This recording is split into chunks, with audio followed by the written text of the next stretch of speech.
continue with Tara Casanova from Newsmax and local television and running for office and everything else. So we're going to do it again with Tommy Tatum, Tara Casanova in 5, 4, 3, 2, 1.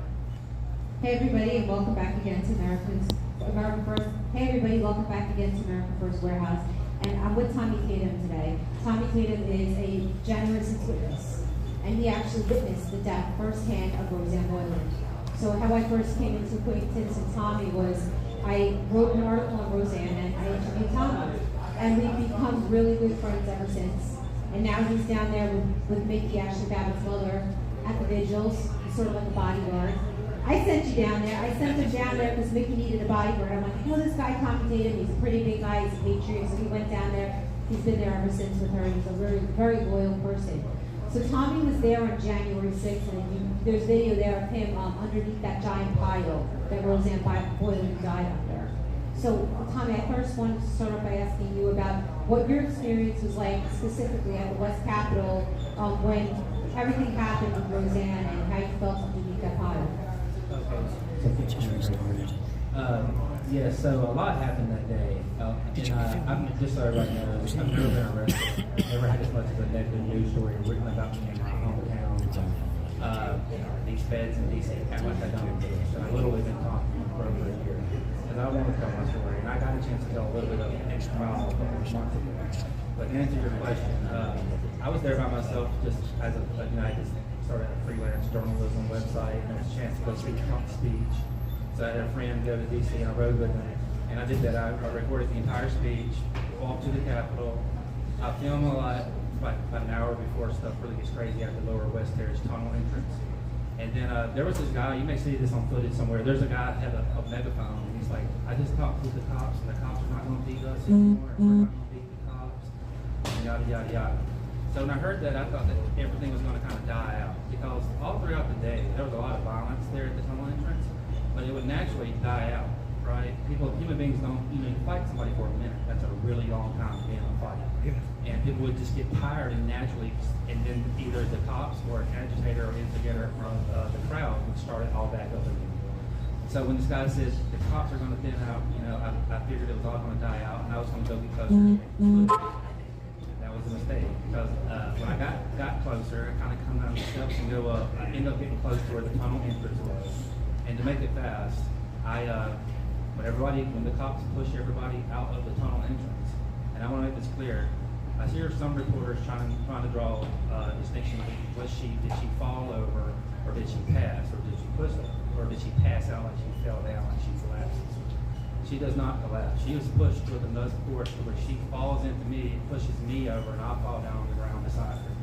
And where the handrail is, where the president walks out to do the inauguration, my left leg was on one side of that, and my other leg was on the other side of all that, and everybody lands on top of my leg. And when that happened, I immediately realized I couldn't move my leg. And I ended up being there for 7 or 8 minutes. We were there, I think we hit the ground at 4:21, and at 4:28 is when Lila Moore said, "Turn this stick," and I'm standing up. And I couldn't do anything for a long time. So, Kara, I don't know if I've ever told you this. And I know it just kind of makes me cry. But I know those guys, a lot of those guys think they heard Roseanne crying from the bottom of the fountain. I was just there the whole time. I never saw her open her eyes. And there was another woman there. I saw her, the Mexican girl. So if we were there 8 minutes, the first 3 or 4 minutes, I really couldn't see anything because people were being thrown on top of me, sprayed in my face. But I saw her as a Mexican girl, and she was laying on her stomach, and her feet had to be in the tunnel entrance, about maybe a foot. And when people would try to pick her up, she would scream bloody murder. And I think that's what the guys are hearing. Because I hear them say, Roseanne was screaming from the bottom of the house. I never saw her her eyes or never let her make a sound. But I think they're talking about the other woman. I don't know if anybody even knows her name. Yeah, I've seen, I've heard. So one of the cops were so lawless, they were even pushing each other, and a cop got pushed into the pile. His body camera fell off him. And I've seen that footage, and you can hear a blood-curdling scream, and someone sounds almost like a wounded animal. Yeah. And a lot of people assume it's Roseanne, but Tommy has attested that there was another girl over there that was also being crushed. So So I've heard conflicting things, and I mean, this is why the January 6th committee obviously should have done their job and actually figured this out. Then you have like sleuths, online sleuths, and investigative journalists, advocates, turn investigative journalists like me, because nobody else is doing it. And this is not really hard stuff. This is really down deep rabbit holes to get to this. And I just want to say, I don't think the guys are lying. I just think they're wrong. Right, yeah, it was a commotion, and there was a big pile, and And to finish it up, all that's going on for 8 minutes, and all I could think to do, I was sticking my head behind the rails, so I would be hitting the head, and all I could think to do was pray, and I prayed, Jesus, please let there be a moment of calmness come over this crowd so we can get up and get away. And immediately there's a defendant named Jake Lane. He starts to pull me from the bottom of the pile, and I tell him, no, you'll break my leg, but go save those people because they're dying. And I pointed to the other people in the pileup because they were, at first their eyes were real wide, and they were scared, and they were screaming, I can't breathe, we're dying. But then you see them slowly passing out. So Jake hears me the first time. He lets go of me, he tries to pick up Roseanne. I don't think he could do it. I think he thinks she was dead at that moment. I don't think she was dead at that moment. He then gets in between us that are on the ground and the cops, and you can see the cops spraying pepper spray through his fingers, and he's on video screaming, you're killing them, you're killing them. And that did cause a moment of just like a brief half a second to where we could stand up. And when I'm standing up is DC Metro cop Lyle Morris picks up the stick and hits Roseanne in the head with it. right. So Jake Lane, the person he mentioned, is a defendant. He's been in jail for 2.5 years now, hasn't had a trial yet, I think except for next year. 3 years after, pre-trial detention, and he's the one that pulled out Philip Anderson, who was passed out cold. There's video that the kid looked dead. Yes. He was dead weight. And him and I think Shane, what's Shane's last name? Shane Jenkins. Both these guys still in jail, pulled out Philip Anderson to save his life, and multiple other people that surely would have died, because if you've seen the video from that day, the cops were not helping. People were begging with the cops, please help them, please help them. And then the closer they get, the more they beg, they get tear gas sprayed. And to talk about the tear gas, and Tommy, you, I guess, experienced it because people were coated with it. I sat in court where the non-lethal weapons experts say that pepper spray, when they spray, actually makes not only people more aggressive, but cops more aggressive. And it should never be sprayed in a closed space like a tunnel. So when they started unleashing that pepper spray, they unleashed that pepper spray. Well, I'll answer specifically in the tunnel. The cop that does it may have talked about this before, Gary, and I think the time to the story 2 or 3 weeks ago, and it says it, and we had found the clip. This one cop walks up with a pepper gun in the tunnel. There's probably, 200 people in the tunnel right now? I don't know, there's 4 people. Raises his gun up to the ceiling and starts shooting it like a machine gun, pepper balls into the ceiling, causing a rainfall Right, down. I've seen this footage, and I saw, Gary showed me this footage, and then New York Times, I'm assuming, swiped it from Gary. No offense. Joe deleted that. I don't want to get sued by the New York Times about this. But it's true. And what happens is a police officer literally walks up to the door. And so we've all seen so far like the chaos on the outside. Nobody knows why these people are acting so chaotic. But recently I saw the footage, Gary had showed me, of what happened right inside. And there's cops there, they're all like congregating, and then there's the white shirt cop, what's his name? Bagshaw. And then another random cop with this like what looks like a machine gun comes up, moves him to the side, and just starts going like shooting. He's at such close range. And Roseanne's friend, Justin Winchell, said that she got hit with something before she went down. So it was probably one of those pepper balls. Her family just confirmed it. Her family? Says that comes from the family as of 2 days ago, that she got shot in the chest with a pepper. This is what her family is. Okay, so her family's saying that as well, and I just met with her family. And it was started to bring all these balls were ricocheting off the tunnel, popping off cops' helmets. They start panicking, and they're wearing masks. Some of these guys, as cops have testified, they saw their life flash before their eyes. They thought they were going to die and never see their wives again, or husbands, or whatever. Imagine how the protesters with no masks felt, because they were wearing gas masks. They start panicking, and then they just start pushing. So that literally, if you put the frame by frame of the guy shooting out, and then Roseanne going down, that's when she goes down. That's when the cops start panicking and pushing the cops on. Like, this is all by design. Who the hell this guy was that comes out and starts pepper spraying cops, people, whatever, anything in front of him, caused a tremendous panic. And Justin Winchell told me that at the same time as the cops started pushing people down, there was people with earpieces behind them pushing them up. Mhm. And it sandwiched everybody together. Everybody like collapsed, like what Tommy described, into this like very deadly pile. So that's what happened. And all of this, I think this just started slowly coming out because we're just starting to see the footage now. So I've always told everybody, and I will forever remember this, as soon as we hit the ground, as soon as we're on the ground, Roseanne's already bleeding from the nose and the mouth. It wasn't, you know, they said we were trampled and all that, and it's kind of hard to explain, but I think that maybe one of the paraballs hit her in the nose. But my point is she was already bleeding once she was still on her feet, basically. Right, yeah, and it's a terrible story, Roseanne. I'm curious to hear, where was that? Talk about her parents confirming she was.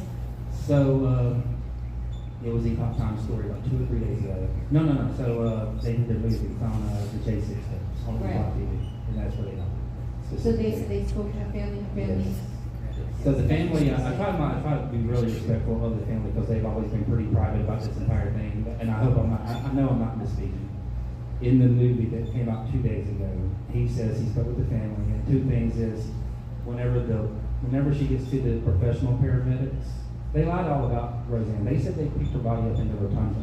She never made it out of the tunnel. If you Google I mean, her it's name, it says everything she they died said of a about drug her. It's a lie. overdose. Yes. I So, forget what I was going with it. you said that everything they said she was lie, they drugged her in.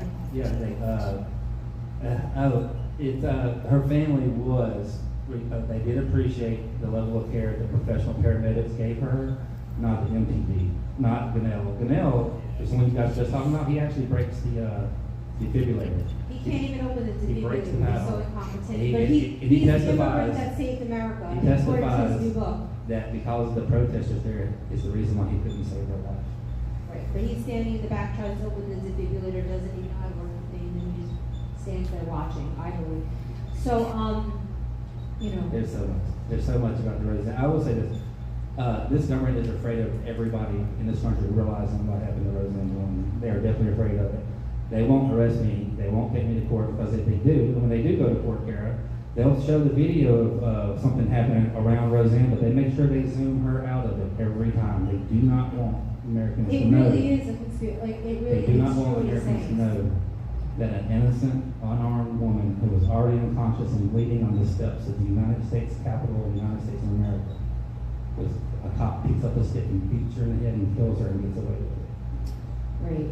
And then they cremate the body and put her. And what's so cremation interesting out. is that there's about 15 guys in jail still that are all part of that would use the Roseanne Boylan defense. And that's why they're still in jail. Meaning if they ever went to jail, they were going to wait until after the selection before they try any of these guys, because if they went to jail, they're going to have to admit onto the court record video of Roseanne.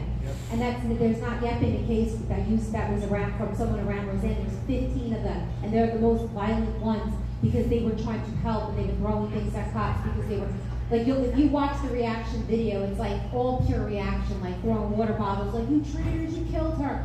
So these are those guys, and not one of them has been tried, like, by design, or they're offering them plea deals because they don't want that evidence of Roseanne before the next election getting out. I've been here over a year. I've been with a lot of these, but I don't think it's offering them plea deals. I think they torture these guys into taking plea deals. And Tommy can speak. Why don't you speak about, so he's down there at the Vigils with Mickey. So he's a fixture there in DC, and they have a vigil every night outside of DC jail on Freedom Corner to stand in solidarity with the guys that are on the inside and who call in and who flash their lights. They see them out there. They know that there's people out there that support them. Why don't you just tell us a little bit about the vigil that you do with Mickey every night, every single night for a year now?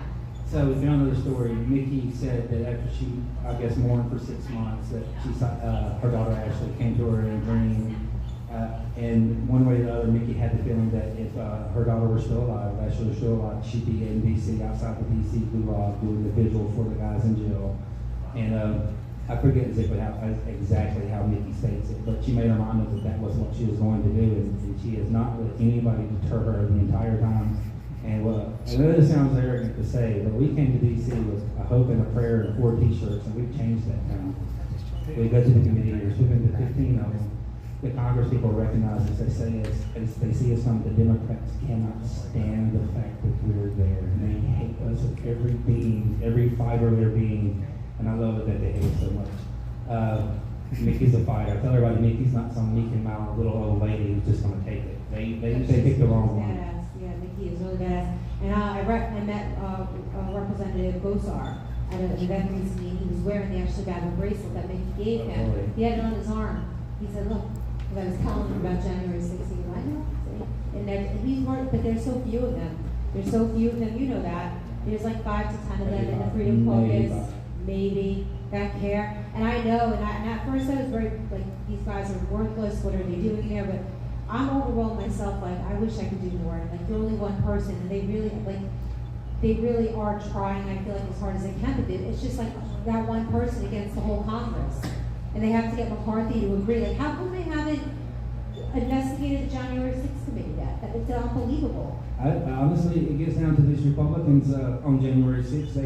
They started doing what we wanted to do, which was the process. And then 4 hours later, it was no longer the right thing to do. They're culpable. All these Republicans that we think are on our side and everything, they let us down on January 6th. Maybe 2 or 3 of them didn't, but the other ones all cowered when it mattered the most. Yeah, it's unbelievable to me that there's not yet been an investigative committee on the prior January 6th McCarthy-led committee, Kangaroo committee, that destroyed all of their documents, a lot of their documents, by the way, because everything was probably exculpatory for every defendant in jail, including Trump. And they probably destroyed their own evidence of guilt. Right. So, okay, so we're going to wrap this up, but Tommy, you're an amazing patriot. Thank you so much for everything you do to help out Mickey, Ashley Babbitt's mother, and to be a testament to what happened to January 6th and to keep fighting for justice for Roseanne Boylan. Everybody, if you could give Tommy Tatum. We'll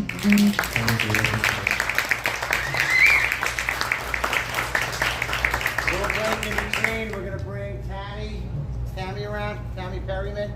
Tammy Perryman up here. You got it. Okay, stretch and everything else.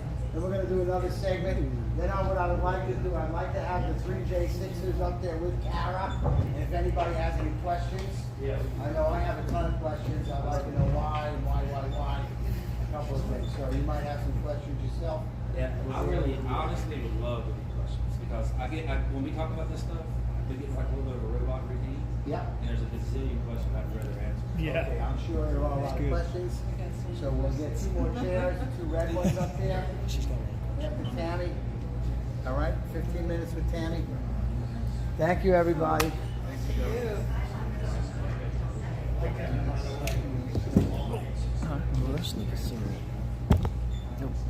Everything going okay, guys? So just a few minutes and we'll be right back with Tammy and Kara Castanova.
Can you turn on some tunes?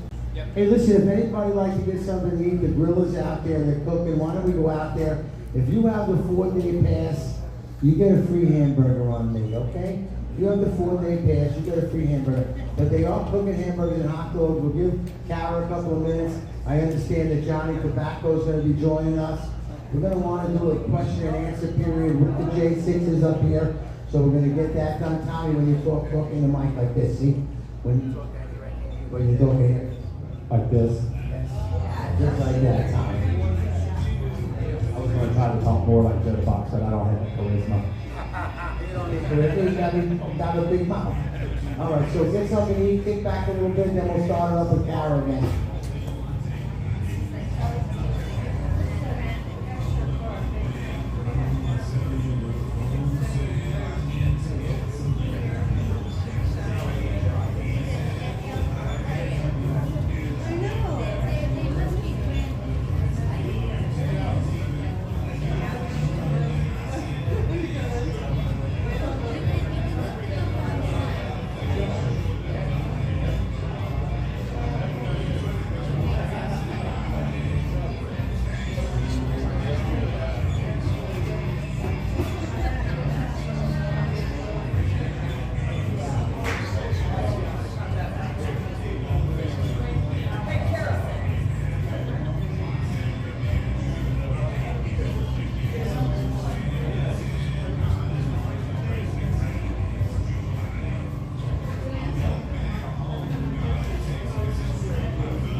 Well, I hear you now.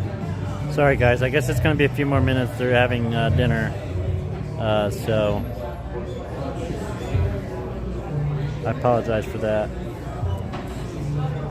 But what did you say, Priscilla?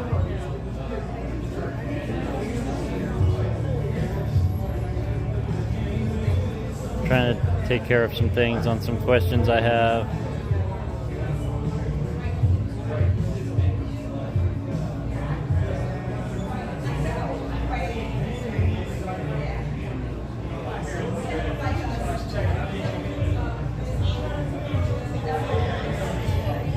Can you hear me?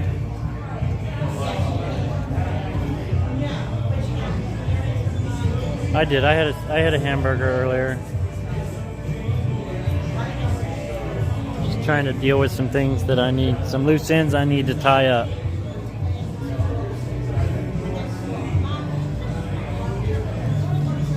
Here's the newest signature I got, guys, on the T-shirt.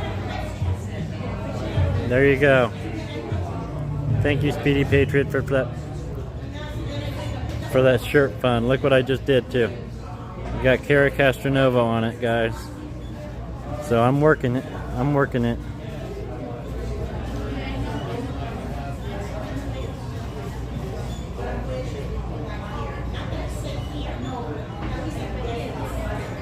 Oh, Tammy Mundy's story. So yeah, we got. Oh, I got the wrong phone. I mean, I have this one. This is one of the signs that Tammy Mundy has in her yard. The city is trying to fine her money, $100 a day, for having signs and banners and Trump flags and so forth in her yard.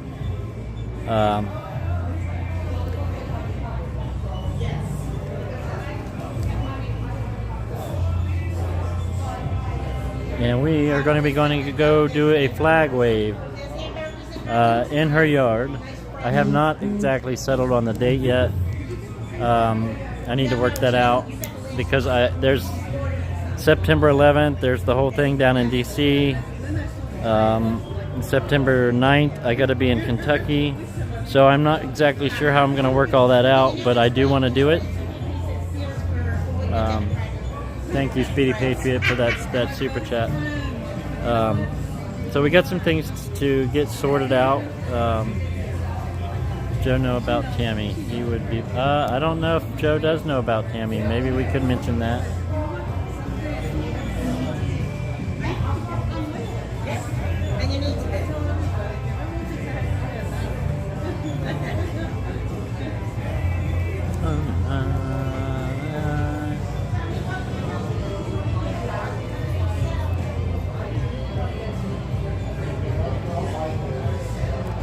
If you haven't went to makehoneygreatagain.com, please do so. Use promo code FREEJ6ers. That will allot 25% to the J6 defendants, 25% back to the Freedom Express Media to continue doing what we're doing. We're working on doing an auction to raise some funds to try to keep us moving, guys. If anybody can help out with that, it's greatly appreciated. We got Freedom Jeffrey here and Brooks here. I'm going to just go try to grab a few signatures while we're hanging out. Here, I'll turn this around so you guys can kind of watch the crowd a little bit.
We get going in about 5 minutes here. Travis, my brother, we'll get ready to producer, to get stuff producing. And Travis Casanova will be on the stage with Tammy Perryman, another A6 husband.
Getting ready to get started, guys. Getting ready to get started.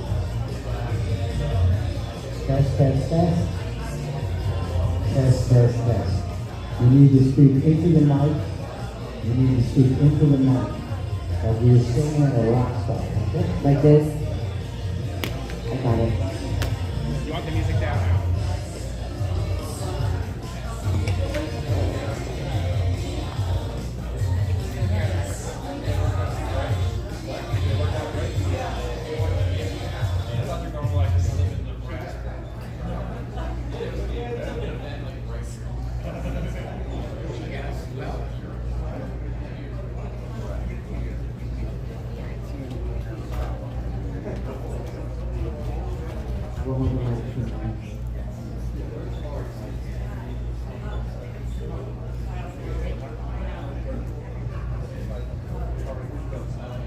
Okay, ladies and gentlemen, this is a wonderful time right now. The next phase of this is about a 15-minute segment with Tammy Perryman and Cara Casanova. about the Freedom Corner and what she does down there. I know, I've seen Tammy. She's one of the hardest workers there is. Okay, so With that being said, Kara and Tammy in 5, 4, 3, 2, 1. Hey everybody, welcome back to the America First Warehouse. I'm here with Tammy Perryman, who is the wife of the January 6er. And since I started Citizens Against Political Persecution, I've gotten to know so many family members, wives, children, grandparents, best friends of January 6ers, and a lot of people don't realize the effect that it's having on the families. They're thinking about obviously the guys that are spending time in solitary confinement, but the families are suffering tremendously, especially little kids. I know that. I've spoken to some of the kids who literally have no idea what's going on. They don't know why their dad has been taken away for so many years. So I really wanted to introduce Tammy because she could speak firsthand on the effect that being, married to a January 6er and having someone taken away from you so suddenly and not knowing what the future holds. Maybe you could speak on that. Yes, thank you, Kara. So when Brian was arrested, we were 2 weeks away from signing the papers to buy my parents' home. And we were 6 weeks off from getting married. And that obviously never happened because he was arrested and he's been incarcerated ever since. So we were unable to buy that home, and as you can imagine, the plans that we had, they're all gone, and the dreams that we had are as well. So we will have to make new dreams. I'm so sorry. I know we have a public defender, and there's very few public defenders that are good. Most of them are not, and especially at the beginning, a lot of the public defenders were really pressuring the January 6th defendants to do some sort of re-education, to denounce Trump, so they can tell the judge that they're no longer a Trump supporter, that they were duped by Trump, and this is to get a better sentence. And it's really sad to see that some of these guys have to grovel, but they're literally fighting for their lives. Like, they're facing decades in prison. I don't know what your experience has been like with your public defender, but if you want to talk a little bit about that. Our public defenders, he lacks a lot. He leaves a lot to be desired. He said to me and Brian after our bond hearing that the reason why other attorneys make the big bucks is because they are better at arguing, but he's not a good arguer. I said, well, you're in the wrong profession. You're supposed to, that's your job. You're supposed to argue for your client. You're supposed to fight for them. But he has no inclination to fight for Brian. As many of these public defenders, they're very overwhelmed. I mean, there's so few public defenders anyways. And then there's so many J6 defendants that these public defenders are handling 10 to 15 cases per public defender. And there isn't a lot of actual work, it seems, that is being done. Brian's been incarcerated for 15 months and he's still waiting on discovery. So It was a big problem. And I can say that I've sat on a lot of cases, including Nicole Reckitt's husband, Guy Reckitt, which was the first January 6th case, and you've become good friends with Nicole through the Freedom Corner and through the work that you do.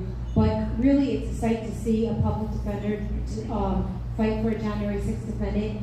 It's almost like David versus Goliath. You have this public defender who has no assistant with their one defendant. Then you have across a few feet away a table with 10 prosecutors with the full power of the DOJ behind them, and the judge, by the way, who's part of the, now, in my opinion, have become part of the prosecution. It's really, really unfair, and you can't even believe it's real life when you're sitting in these courtrooms. I know you've sat in a lot of courtrooms. Is that the impression that you get? It's pretty scary what I've seen. Our First Amendment is no longer really a right. We don't have that anymore. There's just an illusion that we have that. And you're absolutely correct about the judges being an extra arm of the prosecution. I've heard a judge look at a scene in trial. A judge, the defense was asking questions of a witness, and the judge stopped the defense and asked the prosecution, "Are you going to object to this? I'll give you a moment to object to this." Yeah, it's crazy. Another thing that these judges do, which is very scary because now Trump is the January 6th defendant, is they literally insult Trump. Like they'll literally go off on the defendant or the lawyer who says, my client feels that the election was stolen. How dare you? This election was not stolen. You're not a political prisoner. And Donald Trump is a... And you're like, are you a judge or like a politician or what are you? Right. It's completely unconstitutional because judges are not, they're not, it's not like TV. They're not supposed to be like Judge Judy. They're actually supposed to be they're supposed to be balanced. They're supposed to be balance of law. And it's like these judges are literally advocating from the bench. And there is no reason that Trump or any of the January 6th defendants should be tried in Washington, D.C. There's no way they'll get a fair trial. And Tammy's been there in the courtroom, and I'm sure you've seen plenty of jury trials. Do you feel that the juries are your peers? Absolutely not. I've actually sat in on the jury selection in a couple of cases, and you know, people come in, jurors will come in and say, I'm an active BLM member, there's no way I'm going to be partial to this. They're seated. Right. They'll still put them on the bench, and the judges get offended. They'll say, how dare you say that we can't find fair jurors in this great state or whatever, territory of Washington, D.C., and they get very offended. The 95% supposedly, or 92 to 95, allegedly voted for Biden. And I've never seen a Biden song. right. So, but these these jurors, like they all come in, and you know, the mask has become sort of, I don't know if they're still wearing masks, so they still wear masks, it's insane. When you see 12 juries of your peers, and you're a defendant, imagine walking in for the first time and see 12 people wearing masks when they no longer have to wear masks. You know you're not probably going to get a fair shake if you're a conservative. Well, and that's all by design as well, Kara. Unfortunately, a lot of these men's lives have been ruined to get to Trump. They had to set the precedent of keeping all the trials here, you know, in D.C., so that they could try Trump in D.C., that they wouldn't have a precedent to move his case out of D.C. to get him a fair trial. So they have to do that to us first, so that they have their precedent set. It's unfortunate. She put it very beautifully, and I'm glad you brought that up, Tammy. They literally use the January 6th defendants like target practice, I'd say, to get to Trump. So they've had nice 2.5 years to use these guys as targets. They don't care who they are. They're regular. What does your husband do for work? He's an electrician. Electricians, plumbers, bartenders, regular people with families. They just don't care. So that they're collateral damage to get to Trump, to set this precedent. Because believe me, and you know how many people filed to try to get a change of venue, which they deserve. That's what the Constitution says, that you're supposed to get a fair jury trial of your peers in an unbiased place, and D.C. is not. There's no way now, I realize, they had their eyes on Trump the whole time. And if they gave any January 6th defendant a change of trial, a change of venue, they would have to do the same thing with Trump. Well, and also, how can you get a fair jury, a fair trial by a jury of your peers when every person in D.C. is a victim? They're all a victim of January 6th. All the prosecutors, the defense attorneys, the judges, the police officers, regular citizens, every single person in that city is a victim of this day. According to a lawsuit, now, there's a lawsuit, what she's referring to is that the Attorney General of Washington, D.C. filed a lawsuit on behalf of every citizen of D.C. saying that they're all victims of January 6th. So this is an actual lawsuit suing Trump, suing the Proud Boys, suing all the defendants. So how could a judge be impartial? How could a juror be impartial when your own Attorney General, the state Attorney General, is saying you're a victim of January 6th? Move the trial. And they're saying that the courtrooms are overloaded with cases. Why don't you move some of the trials to other places then? If they won't do it, they're holding on really tight to keeping those trials there in D.C. They're trying to try Trump in January, and he has been calling for a fair trial. He's saying it would be more fair in West Virginia or Virginia, which is very close. But they're going to deny him that as a state. Yeah, they're not going to move it out of D.C. They have never had to, and so they won't have to move it. They really tried to get, I don't know if you were around for the Proud Boys trial, and they were keepers, but they tried with all their might to make that connection to Trump, between the Proud Boys, between the Oath Keepers. They all got found guilty of seditious conspiracy, and they wanted to try to tie that to Trump, but there was no time.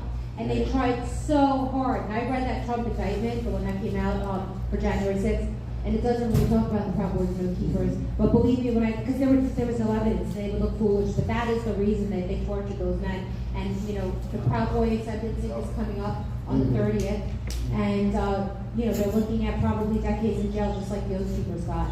But to refocus back on you, Tammy, and your experience, I'm sure you talk to your husband often, and what his mental health is like, and what he's going through, what his experience is. If you want to talk about that. Well, he's going to be 49 next week, so he's thinking a lot about, being an older man in prison. Looking at a decade in prison as a 50-year-old man is not an easy task it's very daunting to think about. And, he feels like, if he has to do that kind of time, his life will be over. And it's very depressing for him right now, which I'm sure he would not appreciate me saying. But, big, strong men are also prone to depression too. They hurt and have feelings, and they are human too. So it's hard on him right now. And how long ago was he arrested? It's been incarcerated for 15 months. And I don't know if your experience, I've heard such crazy stories about when the FBI comes and So luckily, the FBI did not get a warrant for my house. They got a warrant for where his address on his driver's license. He didn't live there. So they couldn't come into my home. So they got him on his way to work right outside the neighborhood. Yeah. because we've heard stories of they're holding young children up at point coming into the house, terrifying. Oh, we would all die that day. My dad would have come out shooting, and we would have all died. So I'm really glad they didn't come to my home. And you're a big part. So one of the good things that came, I think you always have to look at the silver lining with everything. With January 6th is that we found this really wonderful community. Whenever I go down to the trials in DC, I stay with Mickey, with Tammy, with Nicole Rapid. Gary was down there, David Valentine, Tommy Tatum. They have a house down there now. And it's a safe house for anybody that has a trial, their family needs a place to stay. Anything pertaining to January 6th, people are welcome. It's very beautiful. And there's a give and go if you want to help out. That's the Fort Ashley site, right? Yes. So Mickey's down there fighting for justice for her daughter, and she's taking this big fight of fighting for the political prisoners and getting justice for everybody on January 6th. And Tammy is living there at the house, and she's helping out with the vigils, either at DC jail or I like to call it DC Gulag, or Northern Neck, which is another jail where a lot of the gentlemen are being held. So you're there at the vigils, and I'm sure it's been, somewhat of a blessing to have someone like Nicole Rapid, who's also another J6 wife, and Mickey, who lost her daughter. Talk about the friendships that you forged, the silver lining. So before I came to DC last September, I didn't know anything about the January 6th community. I just knew that my husband was a J6er and that he was not being treated fairly. And so I got in my truck and I came to DC, and I didn't know anybody. I knew one person in the community, and I called that person, and he gave me Nicole's number. I called Nicole. They said, come to the house. I came to the house, and I've been staying with them ever since. And it's amazing. My own friends and family have been way more distant than the J6 community has been, and I feel like, at this time in my life, I don't know the people that I've known for 20 years, but I know people better in this community that I've known for less than a year. I feel like we've made a much stronger bond, and I like to joke around and say that everybody's my cousin on my J6 side, but I really mean that. And I love my cousins, and my cousins were my first friends growing up. So, cousins are special to me, and I feel like everybody in this community is really a godsend, and I feel like we're all a part of God's army. We're all God's warriors here doing what needs to be done. And I always say that in the end, God wins, which I totally believe to be true. I think that the truth about January 6th is starting to come out. They're going to hold tight to it, especially before this 2024 election. They're going to hold tight to this ridiculous narrative. But I do have full faith that your husband will be pardoned or hopefully found not guilty after they're done using this ridiculousness that they're trying to do to get Biden back into office. And I'm praying for you. And I don't know if you have any final words. Thank you. I appreciate your prayers. It's always welcome. We love prayers. And I just would like to say that if you want to know more about what we do on our Freedom Corner, you can check that out at forashley.com. It's the number 4, ASHLI.com. Thank you so much, Tammy. Thank you, Karen.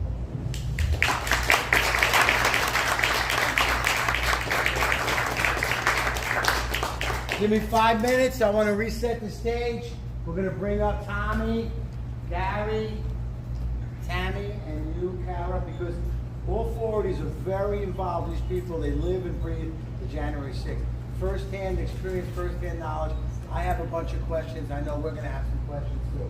So let me reset the stage. 5 minutes, and we'll do that. We have the King of Brooklyn here too. He's going to share us some comedy on the other stage as we break into the next section, and then we'll come back for the final show tonight. Okay? 5 minutes. Can I get some help, Steve? Your burger's back there.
By Mickey and the group, and I had gone down there during a CPAC event, and I had gone to their Eagle's Nest to see what was happening and what we could do to bring them some supplies and some, you know, of course, a little bit of cash, and see if we can give them supplies that I come across on a regular basis in the movie business.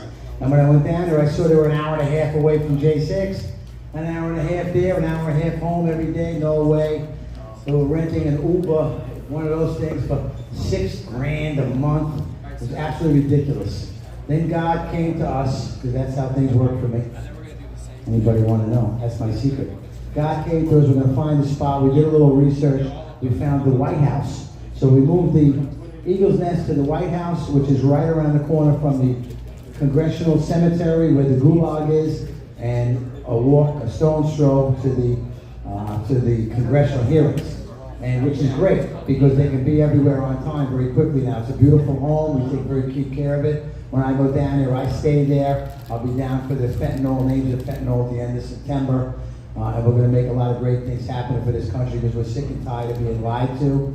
So this is what this is gonna do. It creates truth for us to spread out with our friends and share wherever we can. Can I get Kara up here now, and Tommy, Gary, and Tammy again? We're gonna go through a question. So I'm going to give the one microphone for the people to ask.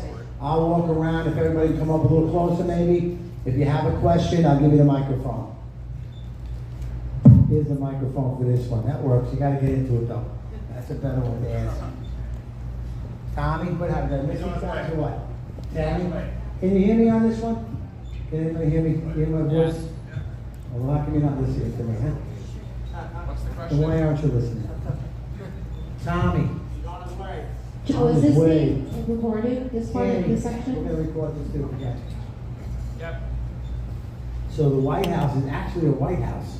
I think in the next couple of days I'll get some pictures and some reels of it when we move them into. It's like a 5-bedroom house, 3 stories. So a lot of people that come and visit, they're able to stay. They get, you know, vetted very well too. And I think we were recently out, right? Somebody doxed us. Yes. Those crazy people on the Antifa. Okay, I'm gonna try not to stand in front of the camera too much. Does anyone have a question they want to start with? Because otherwise I have a bunch. I know you have some questions. Somebody has one to come around. Let's get the ball rolling. Can you start up the tape? Yeah, and can you stay on this like this? What's that? Just stay in like a U like this. Stay in this area. No, just stay outside of that area. Outside of that area. Down, Okay. down. All right, if they don't want me, that's okay. You had a question right here.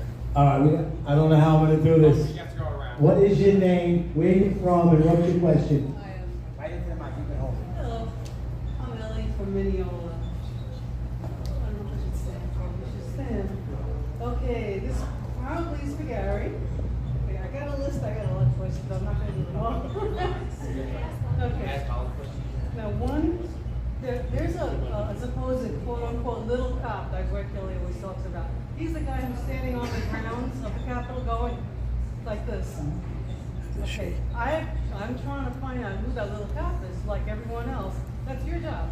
Who is the little cop? Who is the little cop that he's telling everybody to come into the Capitol building? You want to know who it is? I'll find out. You gotta find out. Thank you. Okay.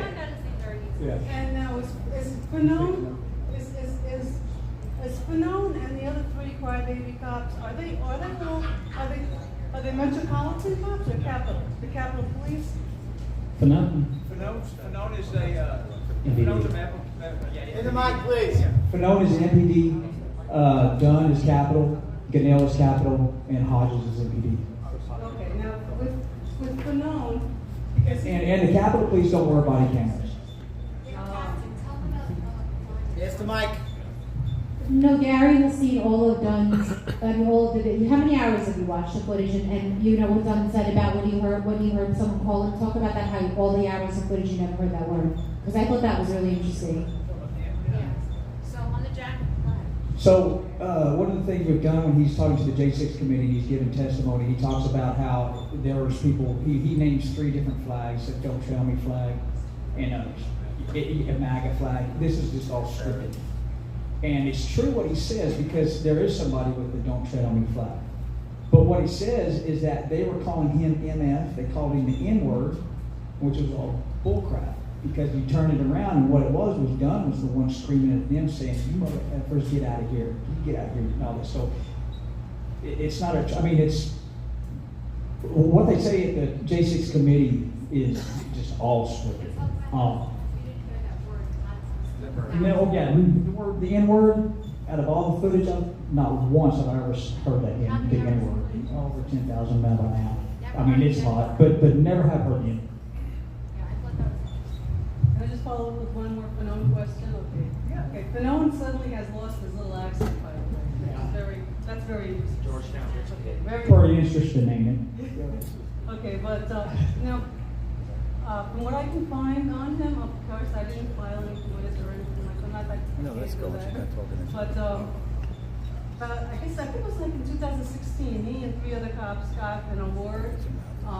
There was some kind of a robbery, and a couple of guys were running out of a store maybe, and they had guns. So Fanone and his partner called ahead to 2 other cops, who eventually apprehended them. So all 4 got an award. That's the only picture I could find of Fanone in a, as a police officer. He's wearing regular clothes. Is he a cop? I don't think so. And now I want to tell you, there's one picture of him when he was young, when he first became a cop. But he does make a comment that he hasn't worn a uniform in how long? How many years? And he pulls out a plastic bag for that special day. He is he's friends with Hunter Biden. He's seen run around D.C. with Hunter Biden. He's a Georgetown rich kid who wants to be a country boy. That's why he lost that accent, because he works at CNN. I think there's something really weird and way more to the story that I'm not comfortable saying right now because it's so far down a rabbit hole with Fanone. But what fascinates me is he is allowed to this day to go and make victim impact statements and ask for more time for people with glee in his heart for it, lying through his teeth, and the whole world knows he committed perjury. It's demonstrable. I can show everybody in this room right now. For me, I think that Fanone, like the video I've seen that Gary showed me of the body cam, is he was, I don't want to say a disparaging term, but he was like I don't know if he's claustrophobic, but he was really screaming like in a very high-pitched way, for a better lack of saying it. And I think he was so disgusted by his own cowardice and being afraid really of nothing that he turned it around until he was a victim. Like, if you watch that video, like, you would not want this person on your side in a war. This person was a scared person. This person was freaking out because he was in the middle of a crowd. Like, I don't want to say any disparaging words, but I think the reason he's coming out now demanding more time for the J6ers and speaking out still against Trump is he's probably so disgusted at seeing, because you're tested when you're put in a hard situation. You know, I know that from boxing, and you see either you come out like a lion or you act like a rat or you act like a scared person. You don't know that until the time comes. And I think he really saw who he was that day, and I really mean that. And I think that's why he's doubled down in his anger, because it's really anger at himself and his own cowardice. I heard at least reports of flashbangs. A flashbang is, that's how, they were saying people are falling down due to these flashbangs. But So there was a chief's son, the Capitol Police chief, just gave an interview here recently. I don't want to get into all the details, but he says for 71 minutes he did not get any support backup from whoever cops there. So 35 or 40 times during that hour, they threw these flashbangs at people, which are quarter sticks of dynamite, exploding at eye level. Some of them have OC spray, which is not pepper spray that you buy at Walmart. It's a deadly weapon. The man that called for did a story about skilled two people in custody, and the European asked for to not use it at all. So coincidentally, if you're a J6er and you spray the cops with this stuff, you get a violent weapon, a deadly weapon charge. But if they spray it with you in the face all day long, it's just good police work. thank you so much. I have more. We can come back to you if somebody else wants to ask. Yes, anybody else got a question? How come you didn't get arrested, Tommy Tatum? You were right there. So let me ask, let me answer. So I've often sat at night and wondered this question, many a night. So other than the stuff with Roseanne, so if they arrest me and take me to court, they're going to have to show an 8-minute murder to the whole world. This is the bottom line. I also filmed 2 different 8-man teams. I filmed some of the very first window strikes at the Capitol that day. It's an 8-man team. I filmed a guy on the ground who Ray Epps gives medical aid to after he told the January 6th committee that he'd already left the area. I also put all my information out there as fast as I could, all my videos. I started calling the FBI, telling them I have all this video, I have all this footage. 2 or 3 months after January 6th, I don't know why I've never been arrested. It's not from lack of trying. Antifa, they literally harass these guys. I feel so bad for them. It's such bad energy, because like, when I first went to the Vigil down there, the energy was beautiful. I felt like I was at church. It was one of the most, and I was with my brother at the time, who was so touched by that. He was touched by, like, yeah, I think you're very close to God when you're down there. I really mean that. And it's bizarre because you're in front of a jail and there's a cemetery. That's the viewpoint the guys see, is a cemetery. But you feel so close to God on that corner. It's just, you have to be there to see it. But then Antifa, who's like ruled by the devil, have to come along, ruin everything. So they're stalked by Antifa every night. They have a girl dressed up as Ashley Babbitt with blood on her, saying, "Mommy, I'm alive," harassing Nikki. It's really sick and scary. But the reason I got that was they called him, "Oh, there's the unindicted J6er." They harassed Tommy too. So these people are really sick. But they're harassing these poor guys every day when they're just trying to do good work. And they're definitely paid. They're definitely paid antagonizers. Well, I can understand that I have the video I put out there that I recorded of myself on J6 shows a lot of police brutality. And it's not my brightest moment in life. I had just fell on the ground and gotten trampled, and there's 40 cops with sticks coming at you, spraying stuff in your face. So yeah, I got a little lively with my mouth. And I told the judge a couple months ago when a bunch of cops try to kill you, it changes things. So I don't know why I've never been arrested. I think they don't want to have to explain Roseanne's murder to the world. They don't want to have to explain why I filmed an 8-man team breaking into the Capitol, and the FBI wasn't very worried about it at all. Tommy got kicked out of the courtroom because when Ganell testified, tell him what you said to Ganell and the officer Ganell, what you said to him in the elevator.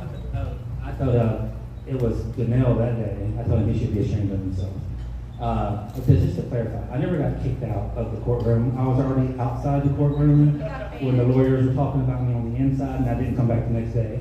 But what I do, I can go back now and get an escort. So yeah, with an escort. No, I don't even have to have the escort anymore. It's actually funny because they had that day in court. They had like 2 hours set aside to talk about him. It was really funny whether he was allowed back in or not. Yeah, so I was listening on the phone from home that day, and I went and got me a bag of chips and went across to the park and looked at the front door and waited to see if nobody come and knock, and they did. Does anybody else have any questions? We have a question right here from this gentleman, and then we'll come back to the lady in the middle. She's got a lot of questions. My name is Ed Moore. Right in the mic, Ed. Go right Is in. that better? Nice and good, yeah. Okay, Ed Moore. I live in Smithtown, just live in Farmingdale, Rockville, Federal, Florida. What I see here is how to take advantage of what's going on. Because people, my dad used to say, you can never beat the American people, and you never beat the American soldier. One thing I recognize is that the people out there are watching. They're keeping the powder dry. That's a benefit. The clowns, I call them the clowns. The clowns out there are waiting. They're waiting for us, or us people, if you will, to overstep so they can have an excuse. Now, what I see here, the people are aware of what's going on. But I say, what's the solution? What's going to happen to these people if the wrong person becomes the President of the United States? Because the President of the United States has the power of pardon. See, so that's the key. We have to get the President of the United States in power. And then you say Congress and the Senate. That's where the power is. Now, one thing I noticed about the clowns out there, the reason why President Trump lost the election is they were smart enough to say, well, hit the guy in the basement, okay? Go out there and take over the voting booths. Because if we control the voting booths and we control the paper that goes in there, we control the ballots, we win. So out of this can say, how did we lose and what do we need to do? So you have to get that message out there for the Republicans and the moderates in between to go to the voting booth and be aware. Because so now you have to turn this around. One of the things I see here is that... Question.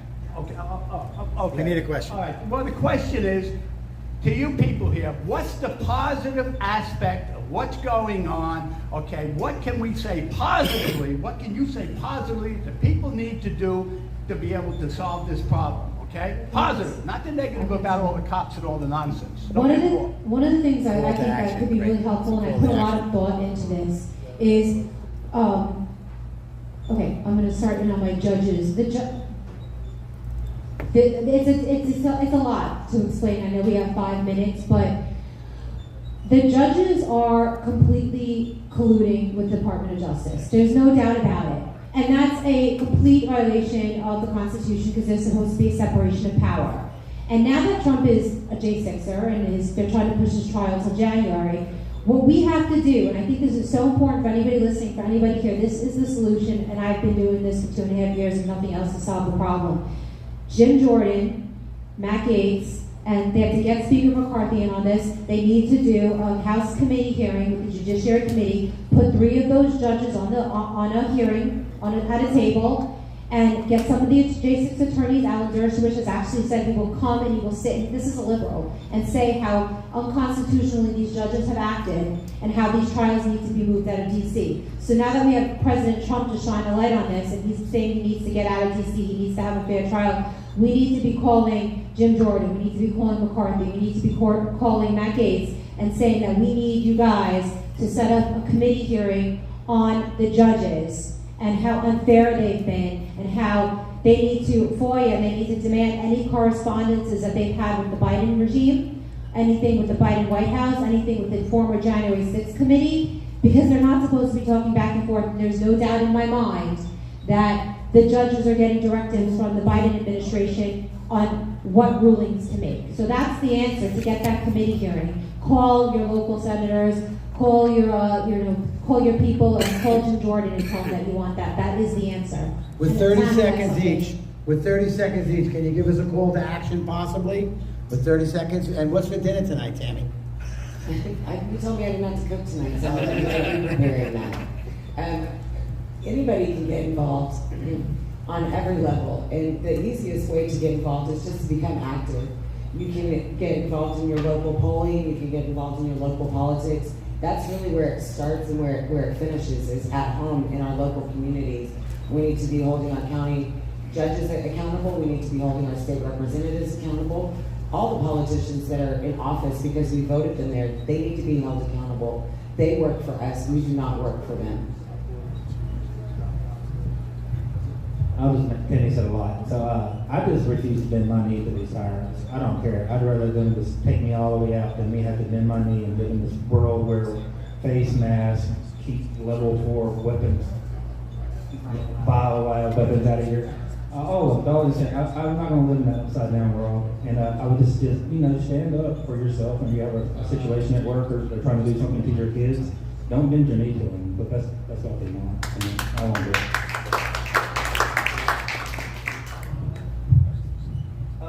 I think I just want everybody to just come away from this learning something. And if you have time, if tomorrow you show up, bring somebody with you, because the more people that hear this, we need you to go out and continue talking about it and sharing it, because that's the biggest issue we have is just, we're silent. We can't spread the news like we wish we could, but we are right now.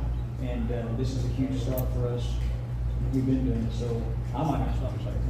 Like Tommy said, he's not going to bend a knee, and I'm not going to quit. Nobody's going to quit. We put too much into it, we'd be stupid to quit. So just for arguments with Democrats whenever you can.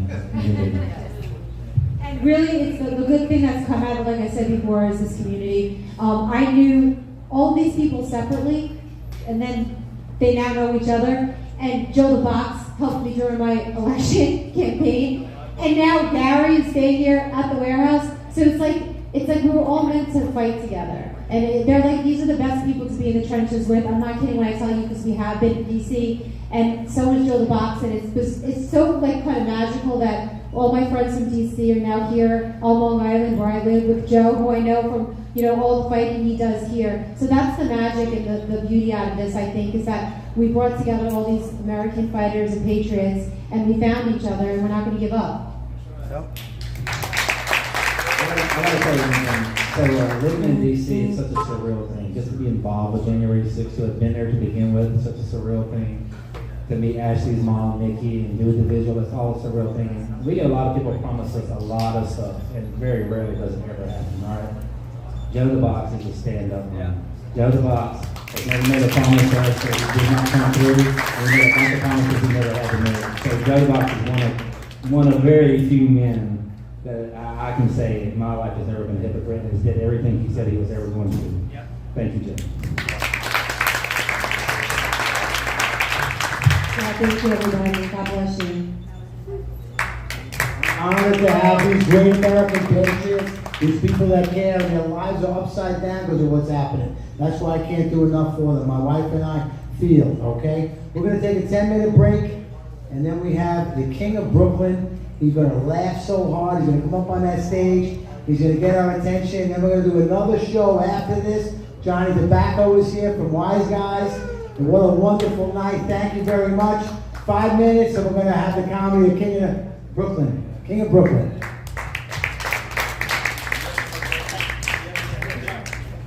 What was your other question? All right, break time for a moment, guys.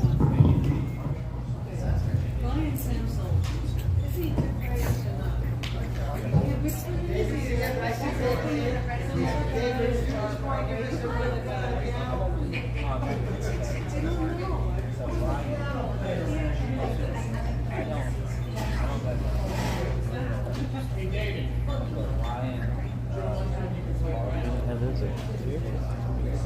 Is it yours? It's jail. Don't get me wrong, it's jail. I don't know what that is. I don't know.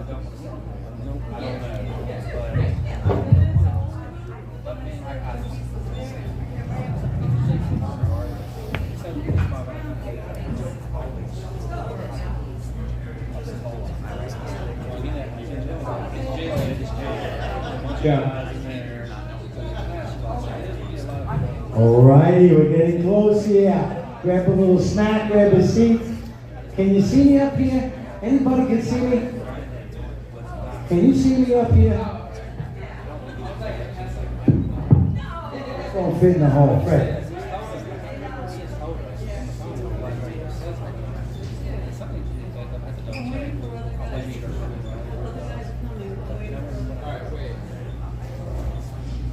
Ladies and gentlemen, if I can have your attention, please, up on the stage, Fred Rubino is coming up.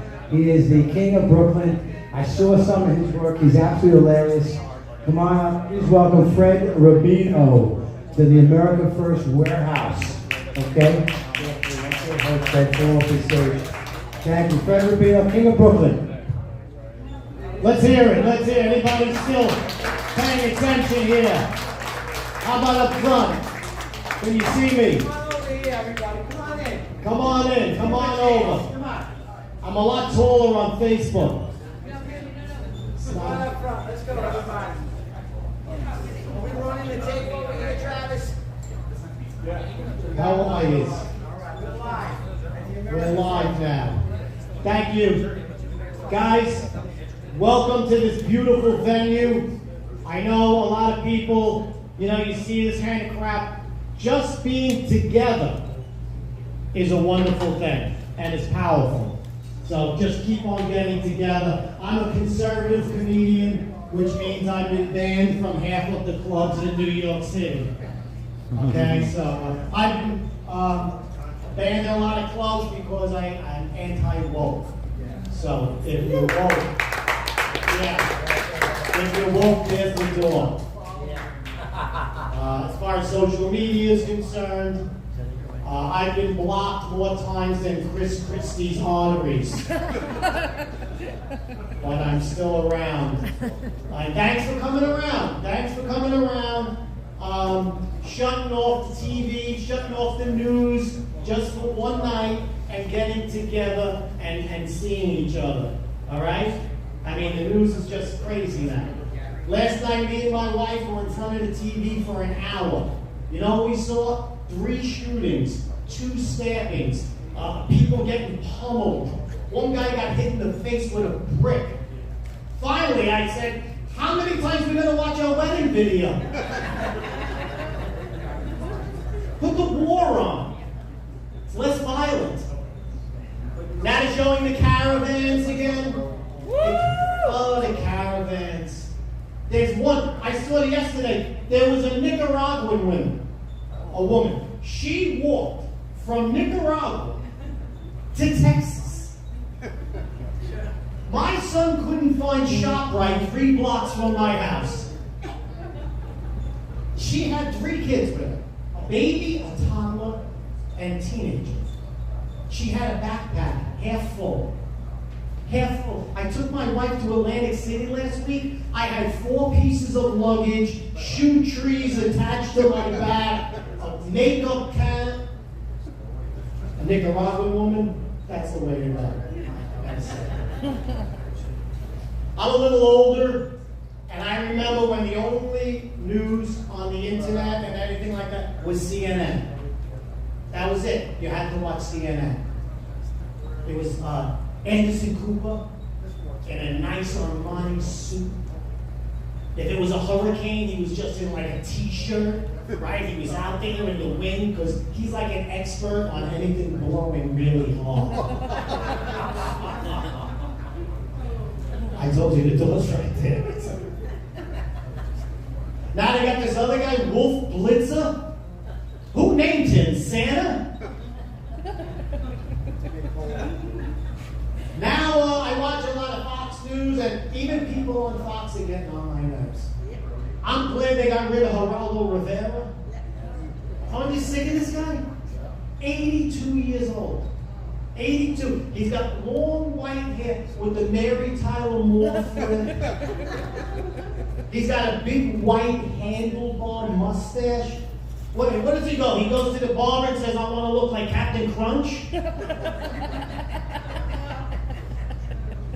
And this other guy, listen, smartest guy on TV today, Mark Levin. You like Mark Levin? I like him. Gets on my nerves a little. You know what the problem is? He's on too late. He's on at 10. I just want to find out what's going on in the world. And you can't because he's always going 100 miles an hour, right? You turn it on, it's 10 o'clock, and he's like, we gotta protect the Constitution! The Constitution has to be protected, everyone! I have a GED, I can't protect the Constitution. You're a lawyer, you have to do it. Do something. I gotta be on a ladder at 8 o'clock. You get the Constitution.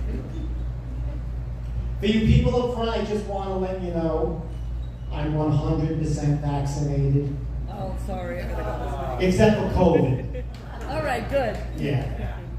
They're not going to experiment on my guinea ass, I can tell you right now. Me neither. I'm not anti-vax. I am. I had my wife vaccinated. Let's see what happens. Oh, damn. I tell you what, it's still like the most feared thing in the country, COVID. Did you know that? No. Still number one. Feared. I was at a wedding last week. My cousin Vito comes in. He couldn't breathe. He was sweating. He had a fever. I go, Vito, you okay? He says, it's only AIDS. Don't worry about it. That is a new one. The new disease. Monkeypox. It's like Halloween, right? Every time you open the door, monkeypox! I did a little research. I have a GED. I don't like the brand. They said monkeypox started by someone having sex with a monkey. Let that sink in. Someone had sex with a monkey. No one in here envisioned that it was a woman who had sex with a monkey. Because men are the lowest things. You can't trust us. You can't trust us nowhere. You know it wasn't a woman, right? You try and pick up a woman, they're like, oh, I don't like him. He's too tall, he's too short. I don't like the way he talks. I don't like the way he walks. A guy? Hey, that monkey's got a nice ass, huh? See, guys, we could send our wives to Atlantic City or Vegas with their girlfriends for a whole week, right? We wouldn't even worry about it. We didn't care. Women, you can't trust us at the zoo. And that's sad, right? You come home, she's like, you smell like bananas. Were you with those monkeys? Well, I know times are tough. You know, the Bidenomics. It's like the only word he can say, right? Bidenomics. He can't even say his own name. But Bidenomics, now is like, you know, eggs are $9 a dozen. Okay? But Italians, we always figure a way to get through bad times. We always can figure it out. I just figured out how to lower my grocery bill by 80%. 80%. Well, I know how? 2 words. Self-checkout. Eggs just went on sale, baby. Yeah. Do you know how many T-bone steaks fit in the family-size box of Kellogg's Frosted Flakes? 6. And they're great. Do you know how many batteries fit in a tube of Pringles? 100 AAA batteries. Yeah. And it was buy one, get one free. I didn't even want to steal 200 batteries. I pulled out of the ShopRite parking lot with my Jeep. I had more voltage in it than the Tesla behind me. I live in Florida now because New York forced me out. Yeah. Land of the free, Florida. I'm telling you. But there's certain things. But I flew in to JFK on an airline called Spirit. Are you familiar with this airline? It's a school bus with wings on it. You gotta watch it. I was never so afraid And like, I walk into the point and the window has duct tape on it. The cockpit door is broken.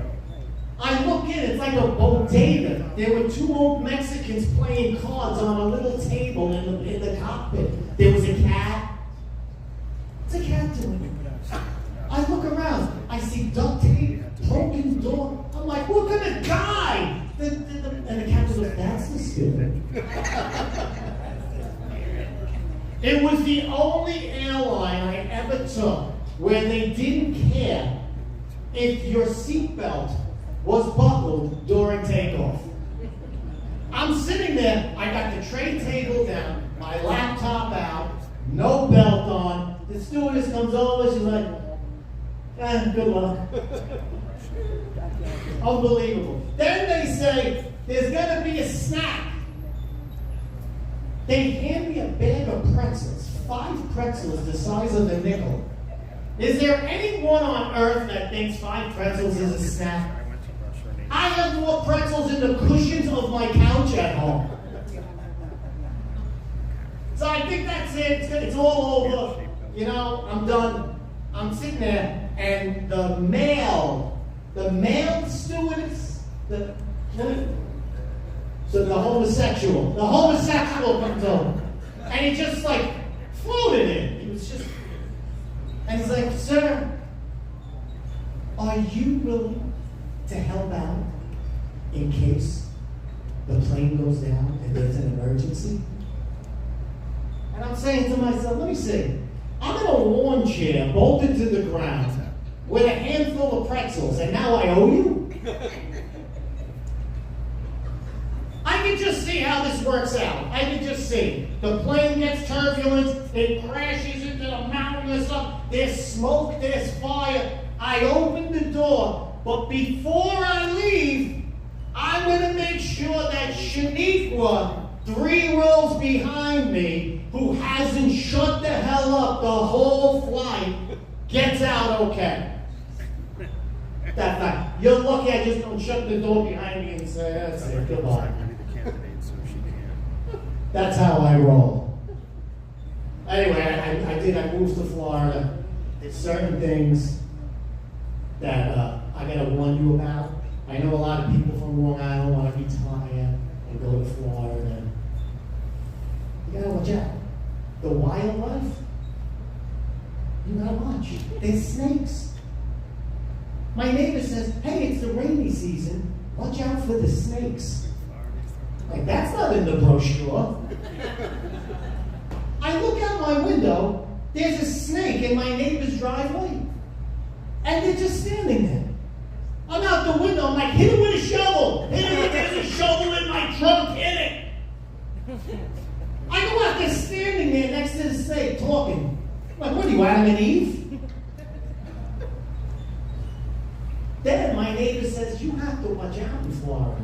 When you go to the bathroom, you have to lift the toilet to see if there's a snake in there. Yeah. How traumatic is that? He said if you don't watch out, when you sit down, a snake could swim up your ass. I gotta be honest with you. If a snake could just swim up your ass, you drank too much Bud Light.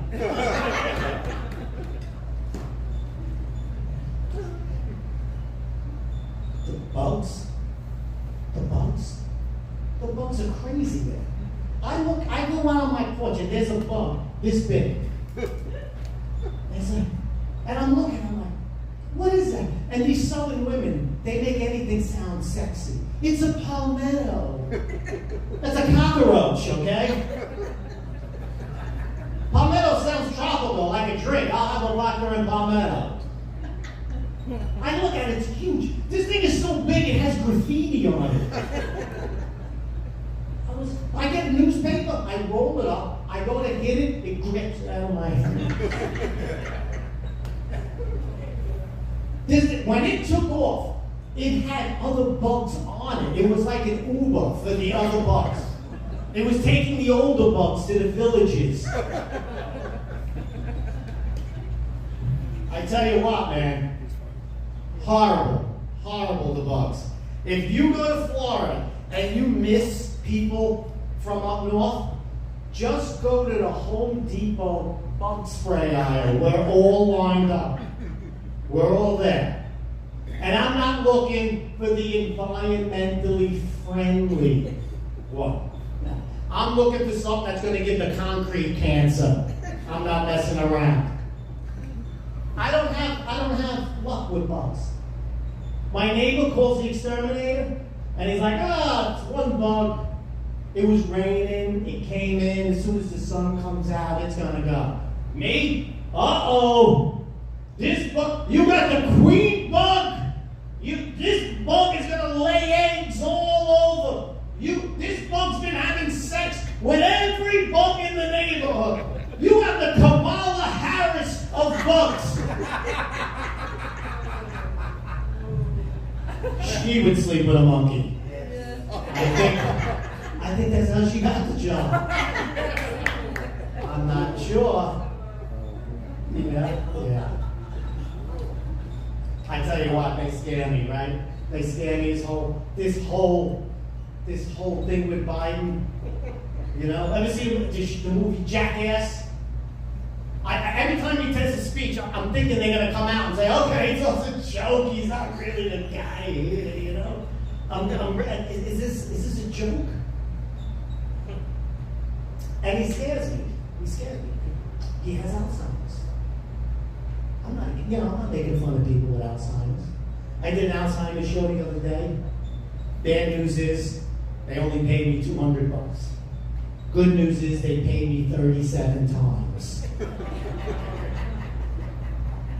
But he's too much. Sir, there's a spy balloon over our nuclear facilities. Oh, it's a balloon. I love balloons. I love a balloon. Right? It's a joke. It's going to kill us all. And I know how it's going to happen. He's going to be in the Oval Office, and the Secretary of State's going to come in and say, "Sir, it's time to have lunch with the missus." Launch the missiles. Launch the missiles! Launch the missiles! We're all going to die over a tuna fish sandwich. Well, I tell you what, thank you for putting up with me. I don't mind talking politics. I don't like when people who aren't American talk politics. Yeah. Right? We got our own problems. The other day, I was watching the news, and the Pope came out and said that the wall would be immoral. Could you imagine? First of all, if there was an Italian president, that wall would be up. Nobody builds a wall like an Italian.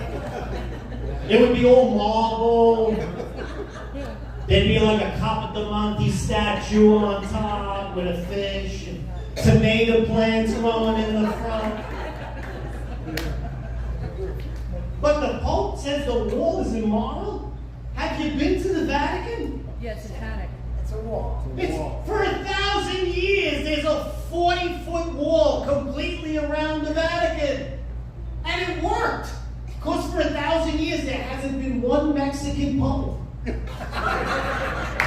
That's my time. I hope I lighten the mood a little bit. Please keep getting together and fighting for this country. Thank you so much.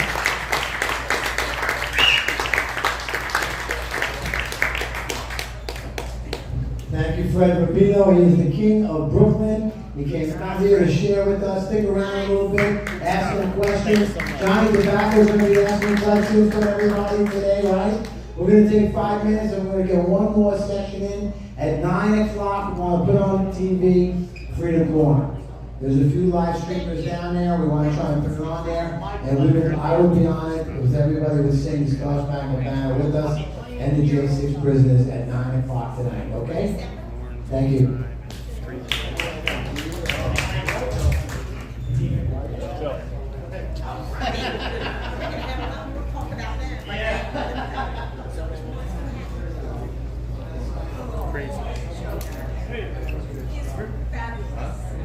Going out of many a club on that one. It's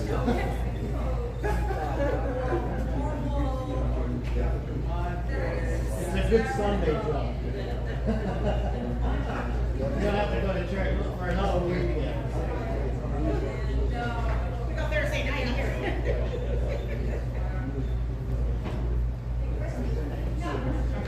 Actually, I have a few minutes. I think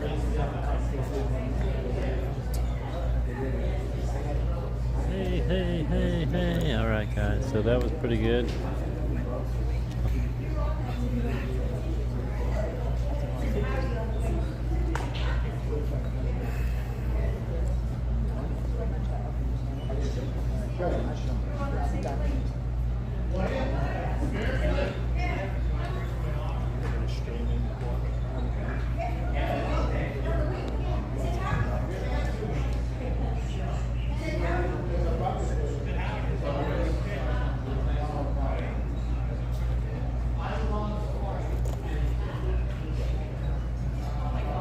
It wasn't me.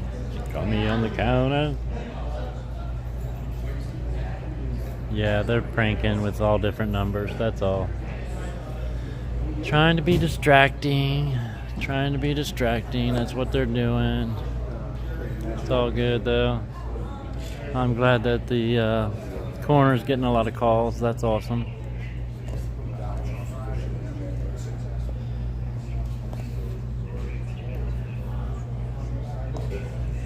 It's nice to stream in a cool building. Oh, wait.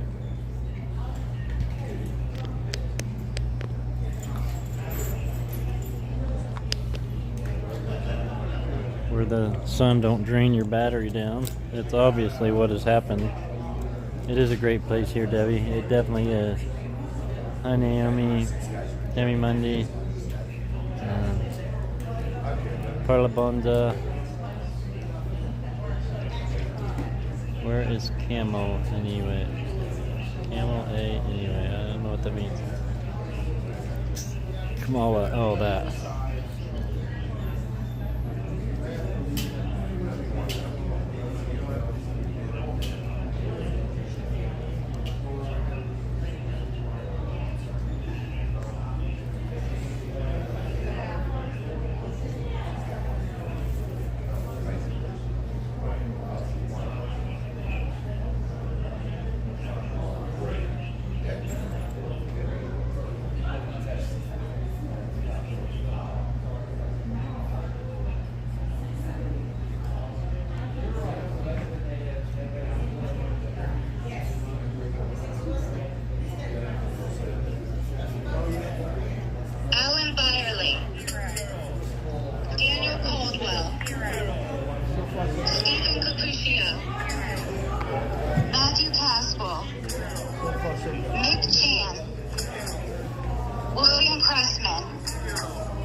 Mind your way. Michael Ackerman, James Elliott, Daniel E., Robert Fairchild, Brandon Fellows, Kyle Fitzsimmons, Mitchell Gardner, Robert Gieswein, Vincent Gillespie, Daniel Goodwin, Who's on live stick? Should we watch that in?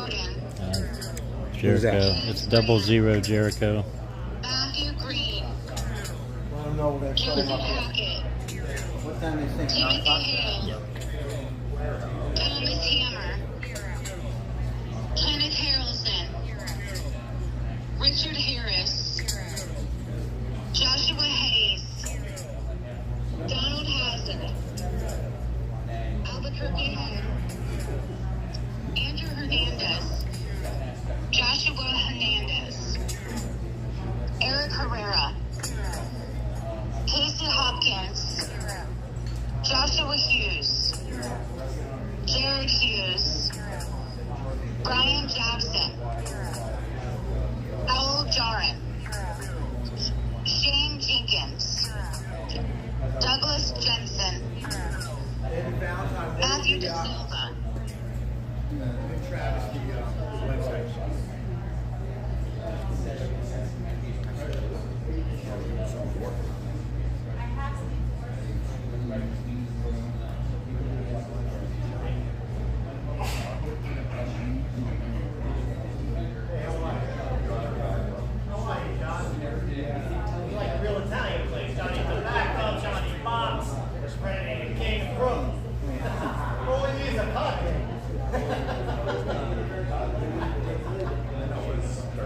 Sorry, guys.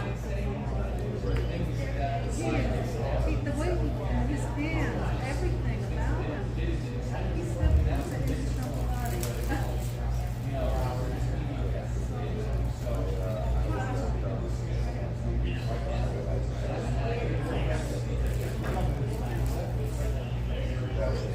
All right, so they are going to be playing the Vigil at 9 o'clock, so we can do that together.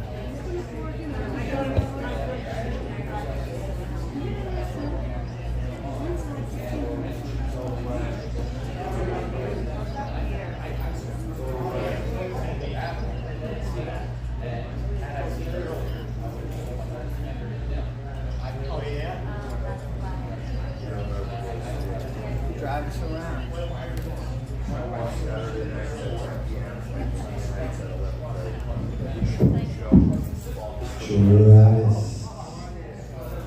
Tomorrow, everybody, tomorrow on Tuesday's event, there's going to be Court Talk Day. All right, we're going to be doing the same thing. We're hoping to get Scott Lebedo here. Scott had told me his father was very ill, and he's not sure if he can leave his father. If that is the case, we will show Scott Lebedo's speech that he did here a few weeks ago while he was at the American First Warehouse.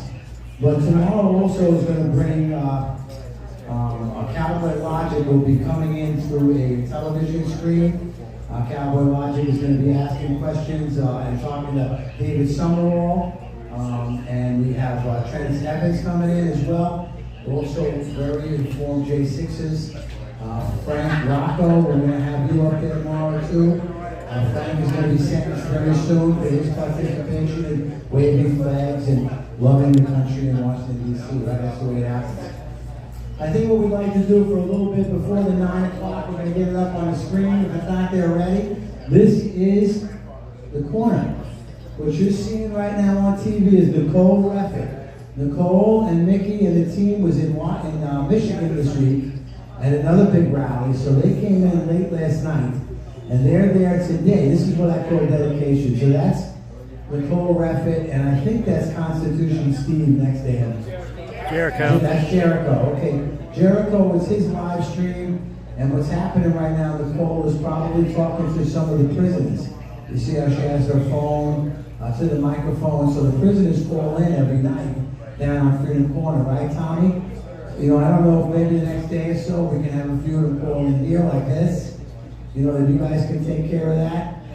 Tonight we're going to Jericho, and then hopefully by 9 o'clock we can put the volume up and sing the national anthem with them, right? Wouldn't that be great? And a prayer. They do a lot of prayers too, like I do. I pray every day.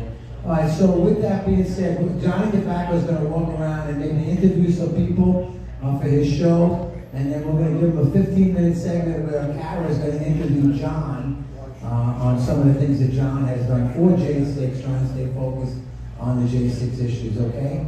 Everybody having a good time tonight? I can't thank you enough for coming here. It means so much to me and my wife. Even if it was only 2 years that showed up, we'd be very happy to have you, okay? A couple more minutes. God bless.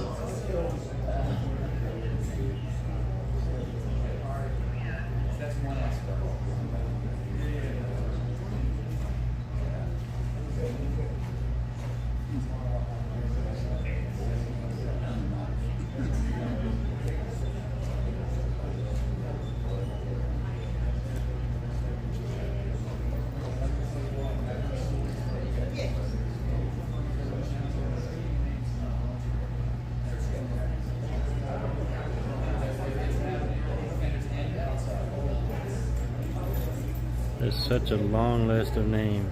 John Strands, They're still going. Andrew Talkie, Enrique Tario, George Tenney, Jacob Threes, Devlin Thompson, Dustin Thompson, Hector Vargas, Liam Eagle, Jessica Watkins,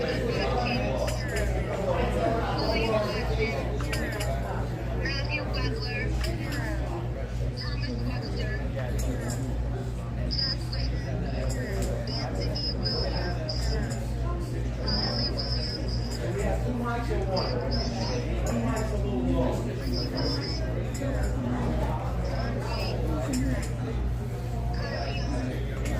I got the other one. If we can have Tara and Johnny up to the stage, my two favorite wise guys.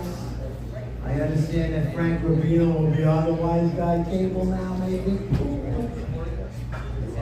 He will. Tara Casanova can kick the wow at almost everybody in here. Test. Johnny Tobacco. John.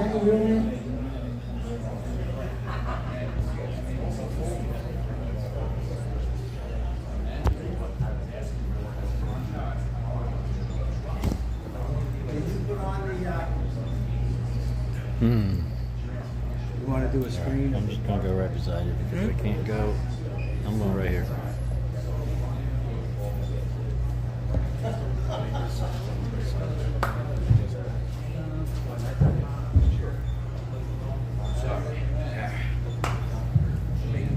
Wise guys, Johnny Tobacco, Cara Casanova, 5, 4, 3, 2, 1.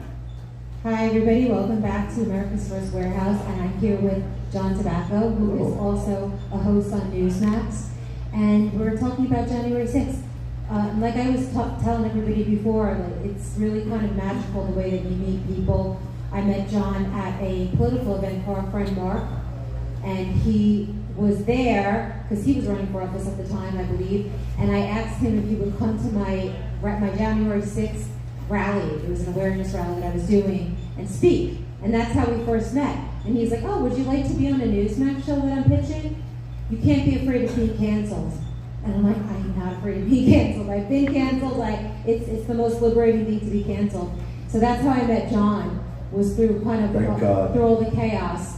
And he's become a January 6th supporter, I think a lot through me, and pushing and pushing and pushing and pushing. And John, I know that your interest has become renewed in January 6th because Trump is now a J6er.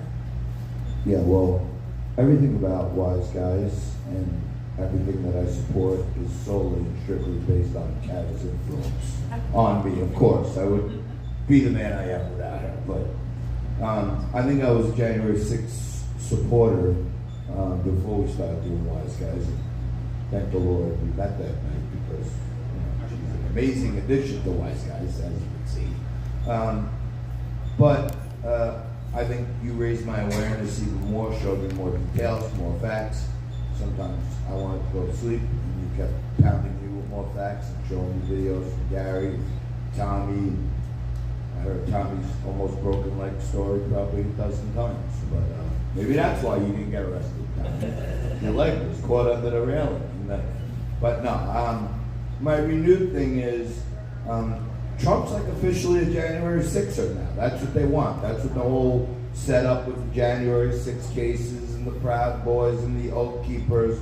And Kara's been telling me this theory, but now I look at it, and I think the first Wise Guys, we're on like, I don't know, episode, almost 110 episodes of Wise Guys. But I think the first episode we had on Jake Lang on the phone recorded from inside the jail, right? Yeah, we had Jake Lang and also Chris Worrell, so we were one of the first people to actually put January 6th was on national TV. That's right, and you and I went down, you much more than me, but just to keep everything on the up and up, I went down to Washington, D.C., sat in the Proud Boys trials, and honestly couldn't believe the lengths the government was going to create a false case and a false narrative. And now I feel like the narrative was all set up to get Trump, right? And now, this, as Trump calls him, the deranged Jack Smith wants to, and Karen and I were intellectually sparring the other night. That's the only sparring I could do with her. She'll kill me otherwise. That, a lot of the stories I've heard from J6ers and attorneys and advocates is that some of them can't get a trial date. They keep, they can't get the discovery. They keep getting pushed off. The docket's full. There's not enough judges because of COVID. And now they want to make Trump's trial within 4 months. So I'm starting to think, like, why doesn't Trump people say, hey, as soon as you're done giving every single person in jail for 2 years the speedy trial that they're asking for, then you could put me on trial. But why is he getting sped up? So I think there's a lot of crap going on, and thankfully Kara's kept me connected to the situation. I've been pretty deep. Thank you. Well, for me, and I've said this to John since the beginning, if they could do this to January 6ers, that we know, we have friends in the room that are January 6ers, like Sarah, who I would love to tell your story in a second. They could do it to anyone. Like, I was there that day. I felt the feeling in the crowd. Honestly, anybody, including people I've spoken to that aren't even Trump supporters, have said, oh, well, yeah, I would have walked inside. What would the big deal have been? It could have been anybody in this room. It could have been any one of us. And unfortunately, people like Sarah Carpenter, who's sitting here right now, she is an NYPD, decorated NYPD, worked under Giuliani as a spokesperson. Like, just decorated, stellar human being, Christian, and she is a January 6er, and she's getting sentenced next month. So everybody, please pray for her. One of the things about her case that stood out the most to me is that when the FBI came in and tormented her and terrorized her, broke into her apartment, they seized her rosary beads and her nativity set as evidence against her, which is the craziest thing in the world I've ever heard. So if everybody could please pray for Sarah Carpenter, who's become a friend of mine, and she's just a beautiful person inside and out.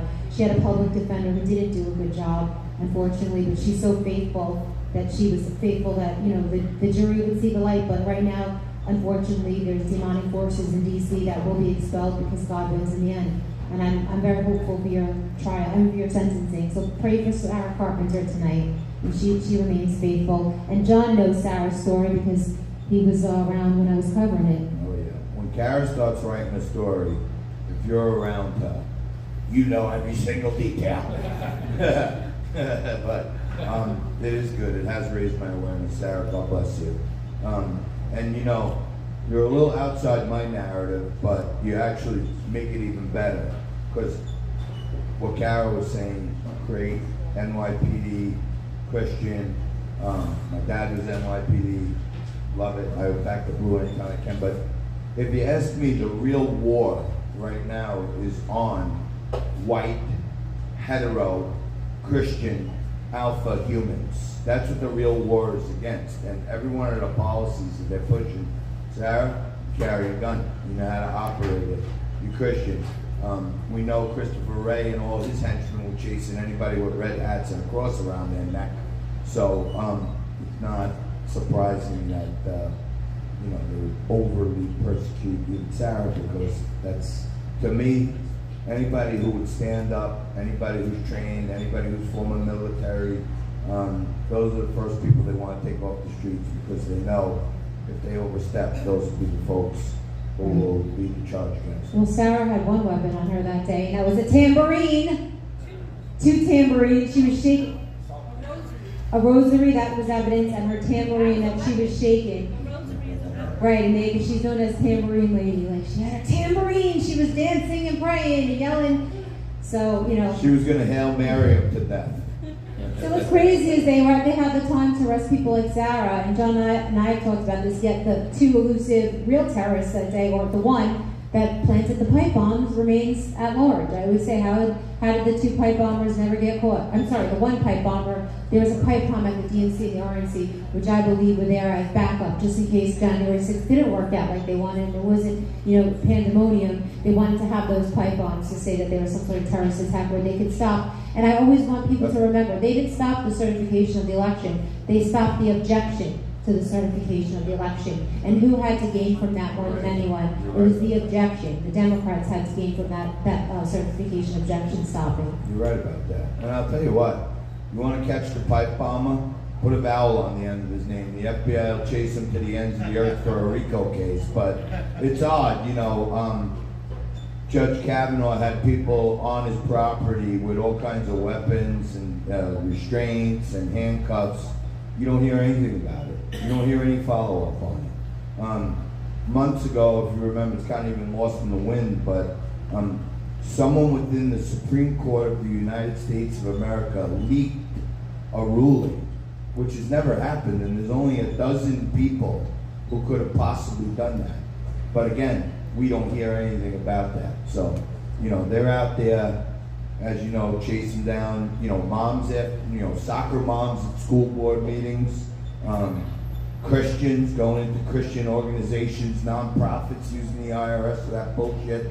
And, you know, I always say it, men in red hats are now the enemy. You know, from afar, regular people who are triggered snowflake liberals, you know, I call them kale-eating tree huggers, they see you with a red hat. It doesn't even have to say MAGA on it. But from afar, they're already thinking in their head that they're triggered, which sucks. My brother, who's, you know, used to be very liberal, and he's very much not woke, he's the opposite of, he's awakened to this side of things.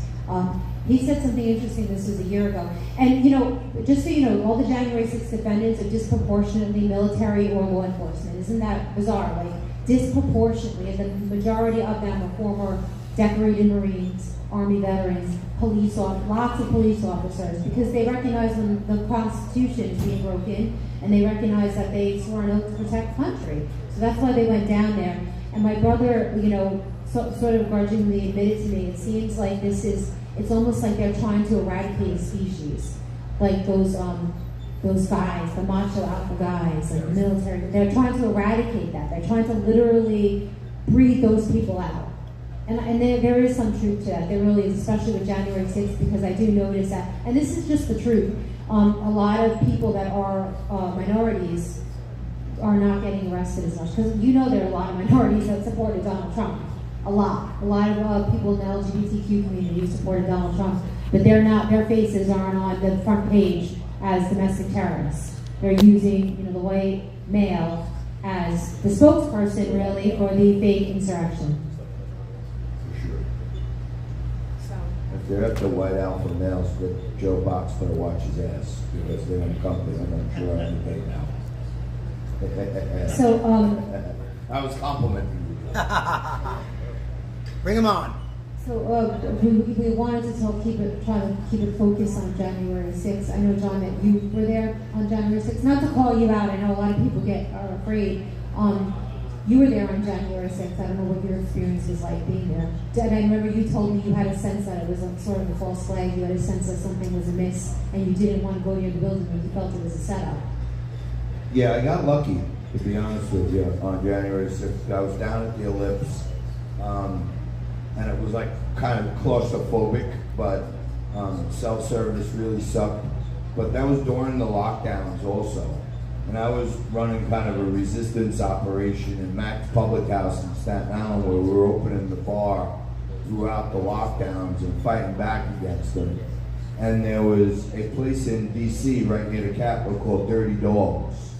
And they were also opening illegally, so we had a little comradeship with them.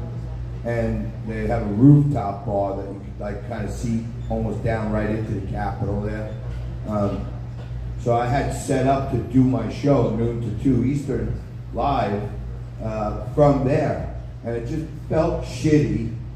So I said, I'm not going to go do my stand-up in front of the building. I'm going to go get a bird's eye view. And fortunately for me, I broadcast live from a couple of blocks away from the Capitol. So any suggestion that I may have been a participant, even though my phone was in there for some period, I was kind of on camera over there. But I did see the shaman standing in the middle of the street. I thought to myself, what is this shit I'm doing?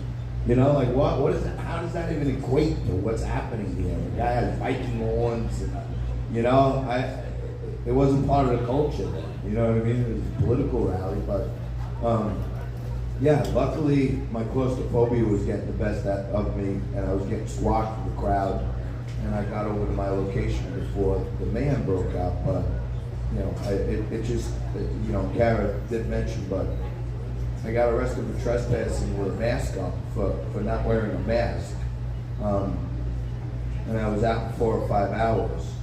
And most of the people that just walked in, many of them guided in by law enforcement, should have got, at worst, the same exact thing, process for trespassing. and walk back And a out. lot of people don't realize a lot of journalists, believe it or not, I just met 2 of them who were arrested and that were doing their job, but of course they were from InfoWars. I just met a guy just yesterday. I was at an awards, the Gateway Pundit, by the way, won Most Trusted Media at this awards. So please read the Gateway Pundit. It's an amazing publication. And I was nominated for Most Honest Writer, which I was like, oh my God. Like nowadays, and John could attest to this, like we both, are very fully much aware that if you're an honest journalist, you're probably not going to become famous. You're probably not going to win an award, and you're not going to make a lot of money. And that's all there is to it. Now, I've sort of like submitted myself to that because I'm never going to lie. He can't pay me enough to lie. But I don't know about John. I hope that he feels the same way. I think he does. Well, they don't pay me enough to lie. How about that? Right. So, can I just weigh in on yeah. that? I am so awful, okay? Because my mouth starts flying before my brain kind of even revs up and realizes it's on. And thankfully, Wise Guys is taped on Wednesday and airs on Saturday. And I oversee the edit. After we shoot it, I'm the executive producer. Kara gives me a lot of amazing input. God forbid I cut any of Kara's lines out of the show. Oh my God, she's gonna beat the shit out of me. But anyway, I'm sorry. No, it's true. But I watch it and I think, okay, that's pretty good. That we got a good episode there. And then we have this little Jewish guy who's an amazing old-time TV producer. He's like my rabbi, and he has to look everything over before it goes to quality control. And I think I did good and edited it nicely. And then all of a sudden he calls me up like with his hair on fire. Did you say this? And did you say that? This is outside the guidelines. You can't say that. I'm like, all right, well, we're going to find another 4.5 minutes of show now. Gary, you're back in. Well, hopefully tonight we can interview some of you guys, and we're going to be asking about Trump now being a January 6th defendant, which, like I've been saying to John this whole time, I don't think anyone, raise your hand if you really thought Trump was eventually going to get arrested for January 6th. I did. A lot of people didn't. He did. He did. And I'm like, this is all to get Trump. I'm like, sadly, if Trump wasn't with us anymore, these Januaries, they wouldn't be wasting time arresting Enrique Otario or Sarah or anyone. These guys are literally just collateral damage for them to get to Trump. And it's really, really sad, and it's just so pathetic that they would do this. And I don't know why. I still haven't placed my finger on why they hate him so much. And that includes the Republicans. Raise your hand if you think Trump is going to get found guilty. I think if he doesn't get a change of venue, I've sat in on enough trials. I was where Sarah was the most innocent person in the world. Sarah, you have no, and they found her guilty. A jury of your peers, they're all wearing masks and voted for Joe Biden. They weren't wearing masks, and the thing is, if you very much get lulled into thinking that because I guess we're not spoiled. I don't like to say we're spoiled because we're not. We deserve. Everyone deserves a fair trial. So you shouldn't consider yourself spoiled. But in a sense, you walk into that thinking, okay, I'm going to be around people. It is so compromised that you literally look. I would look at me and be like, after the fact, if I didn't know the whole situation, I would say, well, what the hell were you thinking? Why didn't you get up on the stand and say something? Right, she didn't take the stand. The lawyer did not threaten me, and I was unable to get across. They would set me up where they, trick you into saying something. Right. A lot of the public defenders, which I told Sarah before her case, that's why I was like, they're not going to let you take the stand. They're going to tell you that you don't have to defend yourself because you didn't do anything wrong, so we don't have to launch a defense. So this is what they do. The prosecution literally nails you to the cross, badly, and then the defense, I don't know if your lawyer did this, but I've seen other lawyers get up and then they go, the defense rests. No defense. You know what I mean? So all these people are getting found guilty across the board, and unfortunately, Sarah sort of had to learn the hard way, but you're going to be fine, and you're going to appeal. Can I make another point? Sure. Upset me about it all, and with President Trump, is that I didn't see this either. And again, you can say, oh, okay, you're such a brainiac that you saw it, now you're going to look at me like you don't. But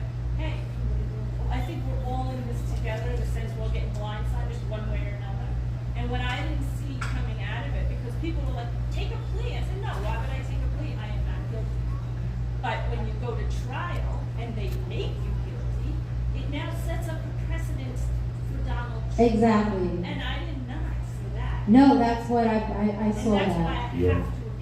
Right, you have to appeal, and everybody has to appeal. And Trump needs to change the venue and everybody in this room, like I said before, needs to literally call Jim Jordan, leave messages with his staff, and say we want a hearing on the judges and how they've been unfair with January 6 cases to help Trump get his change of venue to West Virginia. Because once Trump gets found not guilty, I think they're going to let the court go. I mean, let the news go a little bit on the J6ers. They're not going to need them anymore. They need them right now to prosecute Trump. So I guess we'll end it at that. But John Tobacco, thank you so much for all the work that you do fighting for freedom and the support you give in the January 6th community. And you know, like everybody, keep fighting and just remember, in the end, God wins. And please pray for Sarah. Can I just say one thing? Sure.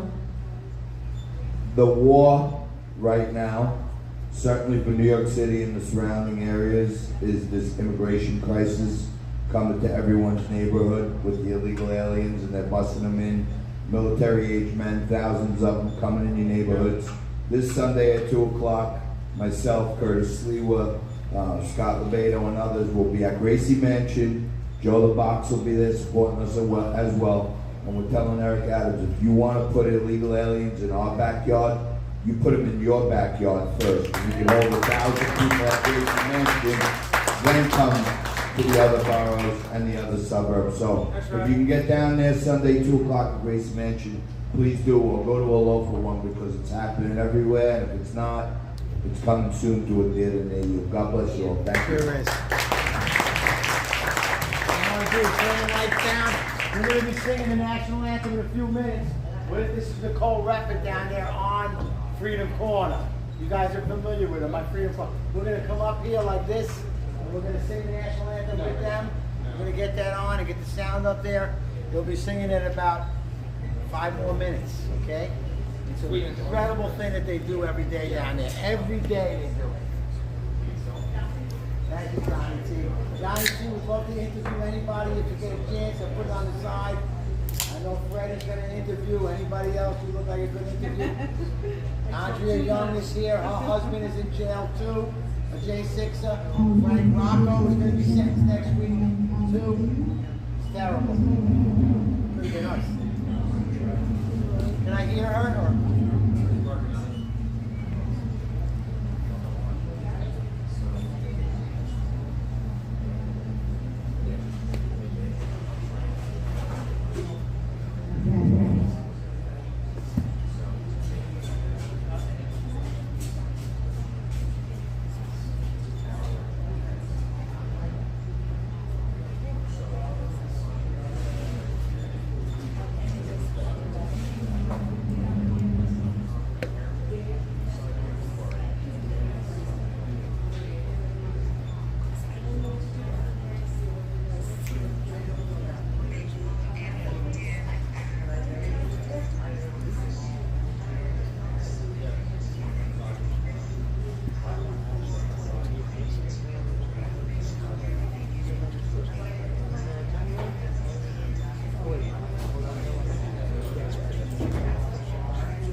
Because my son is hurting very much, but my family is not alone in that pain. There are at this point 1,115 families that are dealing with that pain, and it is really hard to swallow to know that it is the United States government that is put them in this situation. And to everybody out there, know that it could be your family next.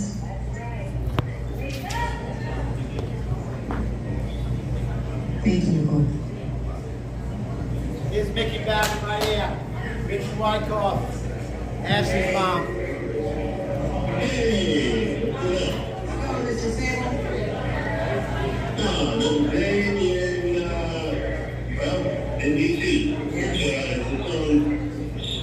It's Jericho. Can we kill the stage lights?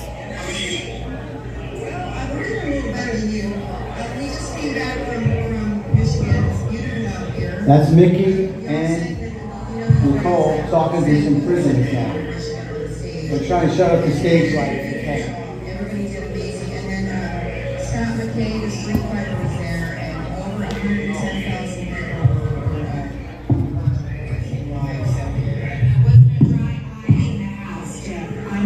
y'all moved some people. She's talking to prisoners. What is she talking to? Which one? Sable? Is that who she's talking to? Sable? Jeff Sable, the prisoner.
That's why.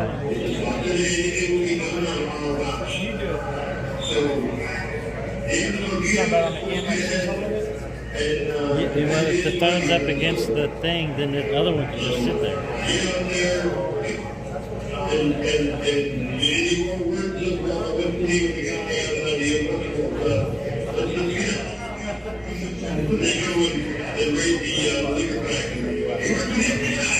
A lot of Chinese people that help the freedom movement. That's the white guy holding the flag. You know all the time. It should be. It should have just been how he doesn't know it. Tell your neighbors, tell your friends, tell your uncles, your cousins,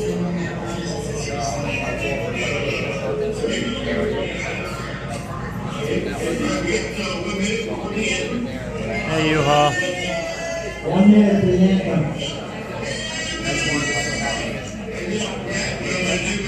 Come on up closer, please, for the people. We're going to sing the anthem 1 minute more. Our great national anthem, our great country. Letter born of January 6th prisoners.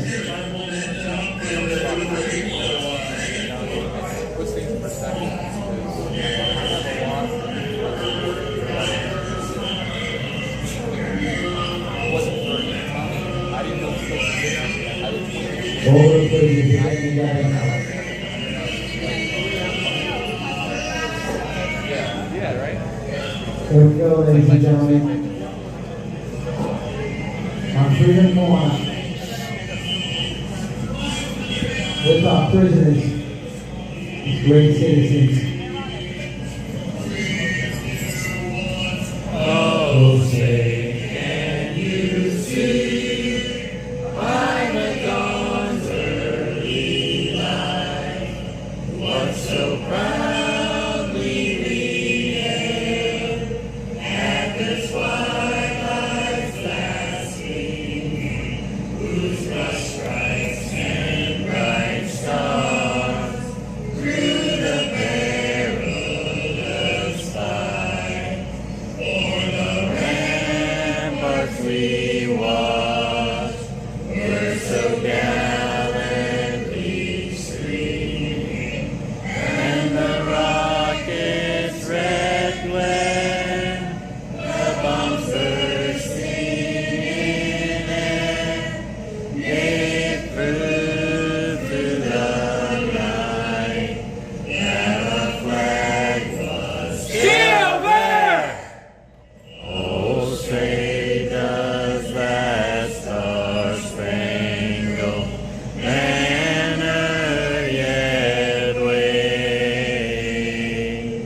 o'er the land of the free and the home of the brave?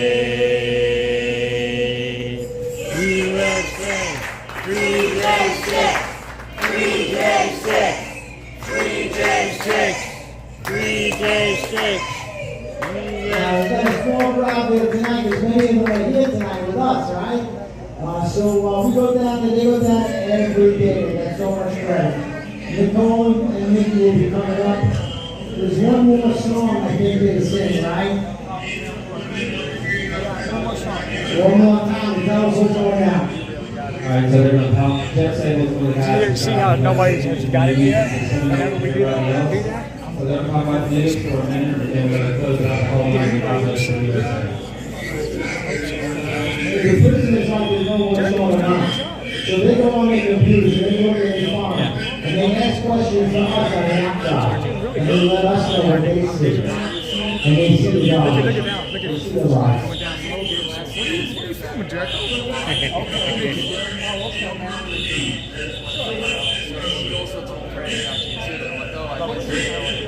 So the video was off with the sound. Did you see that? He's given a list of January 6th documentaries you need to watch.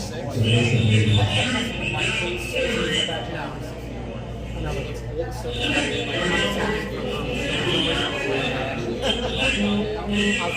Thank you so much. Great one.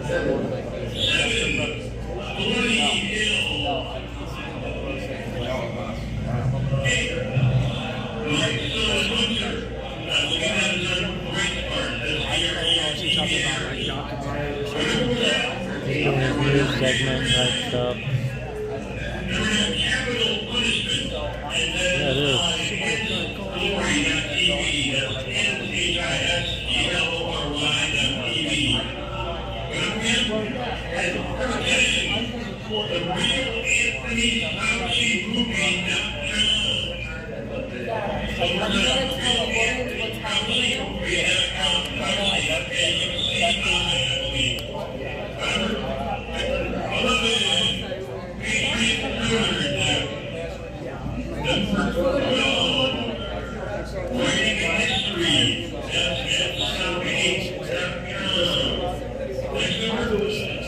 He a list of these movies at foraction.com. There's a list of all these movies.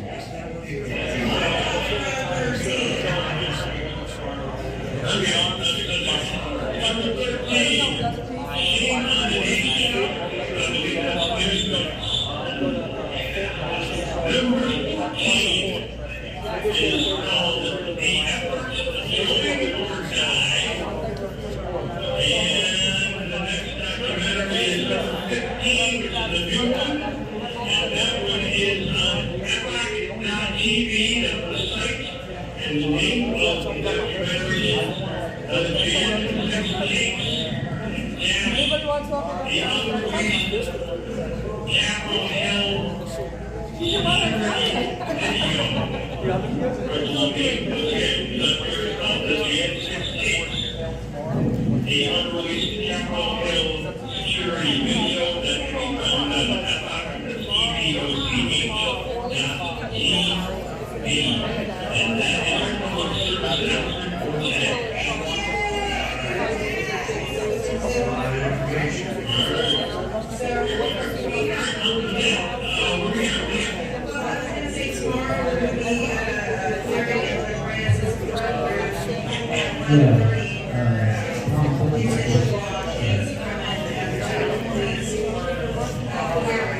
Visualize sitting out in this long day, 6 days, and that training tomorrow.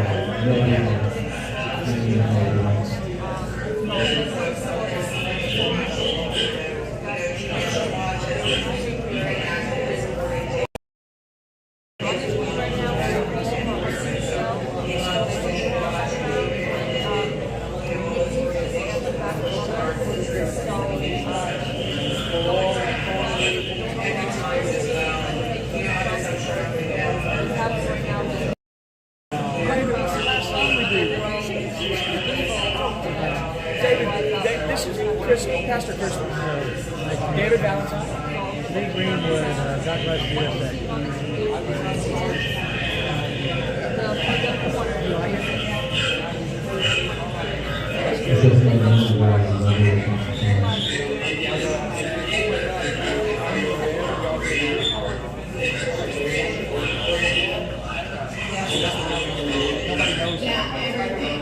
Yeah, they're talking about emails.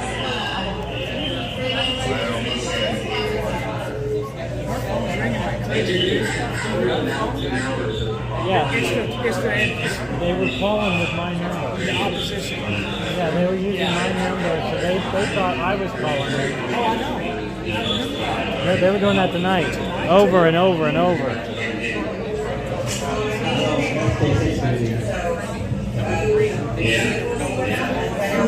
Some one-sided behavior in these federal courthouses, but tomorrow's a group interesting poll. Then they backtracked on it. They said if I filed the oath of office,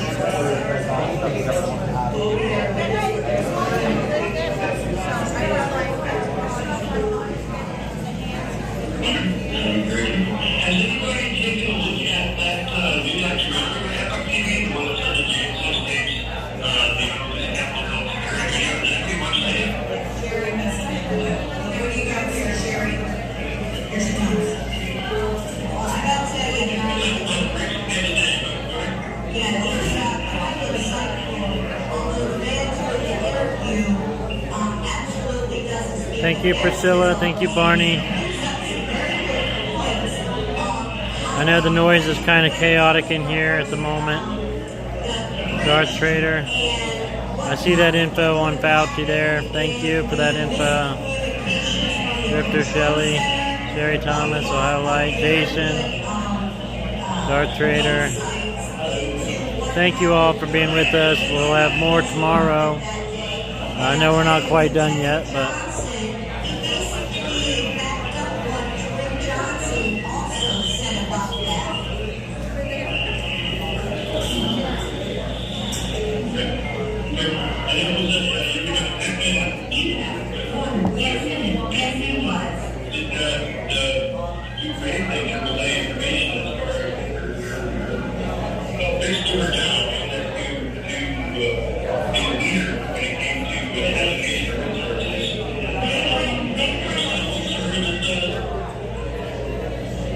They went into complete radio silence from her. Nobody could get any answers from her.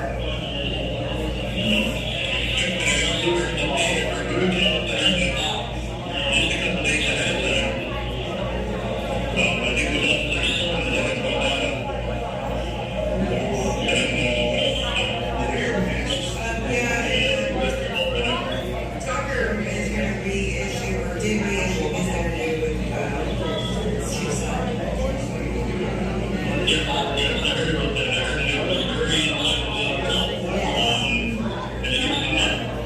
Yes, we have. Well, I don't know who we give that one to. I don't know if it's I go to us. For a second. Okay, you guys, we are going to get into our last song tonight. I appreciate it. We're gonna do a quick song together with them. It's the song from, I forgot the guy's name, Lee Greenwood, right? Now, I met Lee Greenwood one time. I'm not gonna talk about it, okay? But I'm just gonna put up with this song today because the song is fantastic. He might be something different, but the song is pretty nice. That's what I gotta say.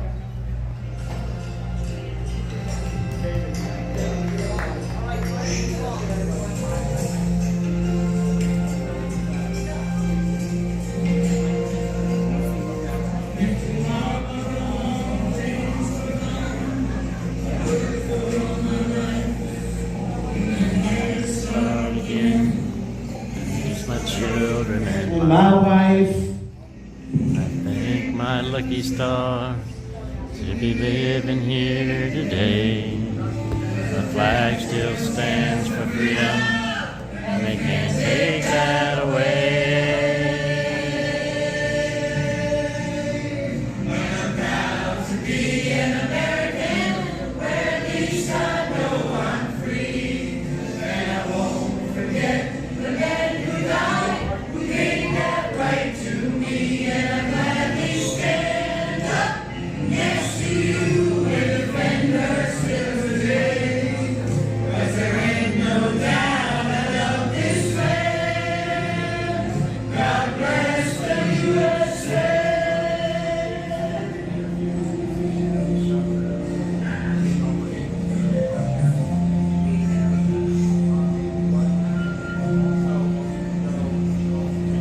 From the lakes of Minnesota to the hills of Tennessee, across the plains of Texas, seas of shining sea, from Detroit down to Houston, and New York!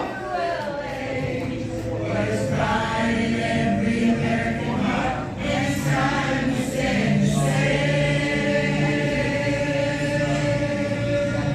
And I'm proud to be an American, where at least I know I'm free, and I won't forget the men who died, who gave that right to me, and I gladly stand up next to you and defend her still today. 'Cause there ain't no doubt I love this land. God bless the USA.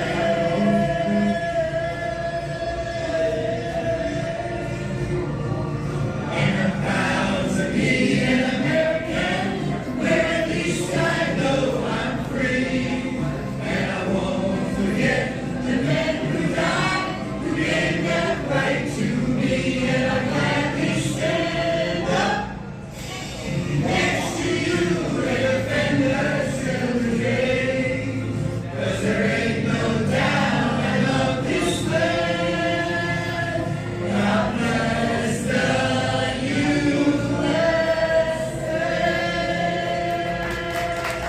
God bless everybody. Thank you for coming tonight. Guys, tobacco has a few questions for people. Stick around. We'll play some music. God bless the USA. God bless them. And J6. Music, maestro. Oh, Sue, Lonnie Gardner from the Huntington Patriots has a few words. promise to our letters. Hi, everybody. I just want you to know we have an organization called Americans for Justice. They are at a4justice.org. And they supply a letter on their website that each state can give to their attorney general to help, to help encourage them to get at the J6 prisoners. So I brought that letter with me tonight, and I just would like to make sure everyone takes one home. All you have to do is sign the letter and mail it to the address on the letter, as simple as pie. And I am going to recommend that you make some copies before you sign yours, so that if you just think it's a little something that you can do, you can share it with others. And always keep a blank copy so that you can share that, get ready to print and share. So I'm just going to make sure everyone goes home with that tonight, and I thank you very much.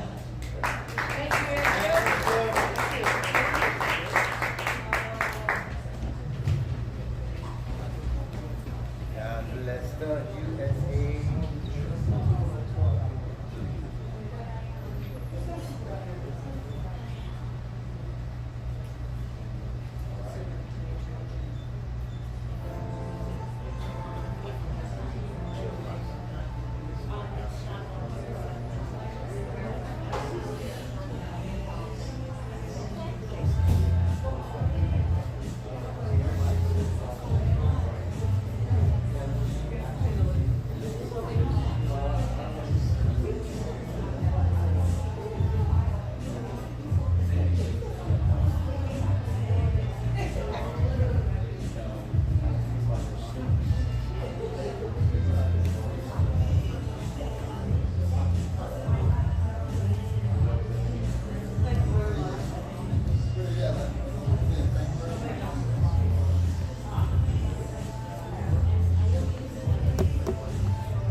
All right.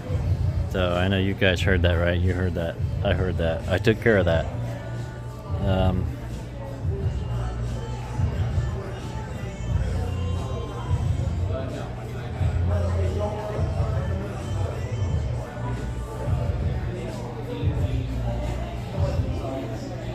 Just kind of reading over the letter. It doesn't have his name or anything in there. But yeah, I just set that straight.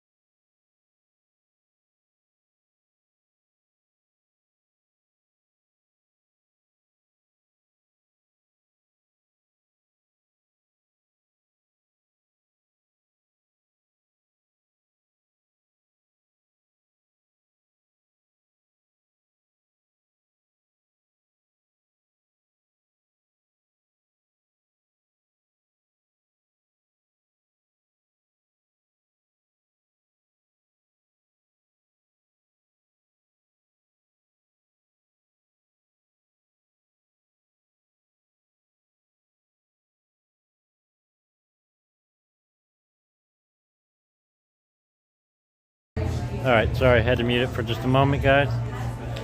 So that is about the end of the night. Sorry, I didn't mean to mute it. I had to mention some stuff real quick. Trying to take care of some stuff. David, I sent you pictures of the Freedom Corner. Thank you, C for Freedom. Eric, go. Did you do your show today, Eric? I don't know if I interrupted your show. I think you did. I did see it. Okay, I'm sorry. We are not muted now. Just had to clear something up that lady was talking about. Oh, thank you, Freedom1RN, for that super chat. Thank you. And I'm sorry if I missed anybody else's. I really do appreciate everything from all of you guys so much. I really, really do. Roman We56. I did not know David was on Twitch, but I know, yes, I am. Thank you, Roman. I run it on there. That way, if anything ever happens, and I don't really have a lot of followers on Twitch, but at least I've got my stuff over there. If anything happens anywhere else, everyone is it okay to put "I'm proud to be"? Yes, it's okay to put "I'm proud to be a Canadian." Absolutely. we're proud of you being Canadian. Thank you for supporting me and making it possible for me to be here, guys. I really do appreciate it. Looks like we got more people jumping on.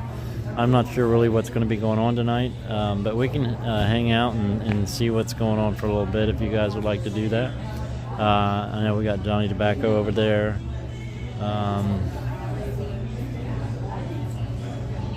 Not really sure what's going to be taking place. I see Kara over there doing an interview. I don't really want to go interrupt that interview, but oh, she's done.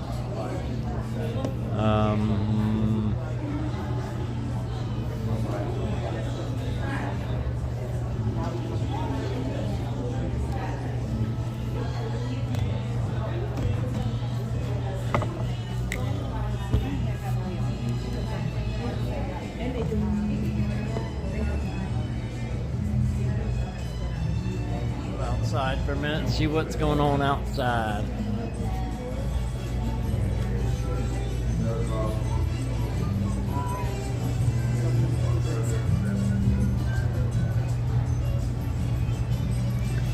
Let's go outside for just a moment.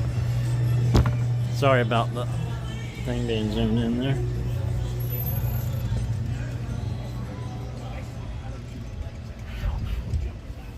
Yeah. Kill him. I did not kill him. I could have. I did not kill him. Yeah. All right. I feel like I'm walking to my truck after the vigil.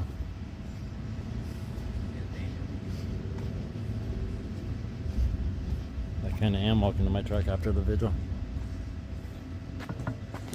All right. We're not going anywhere though. We're already where we gotta be. I do need some ice though. I really do. It is an awesome warehouse. It's amazing to see. I mean, there's not 1 inch of the wall that's not covered with something patriotic. Absolutely, it's an awesome place. It really is. Lots of great people here too. Lots of great people here.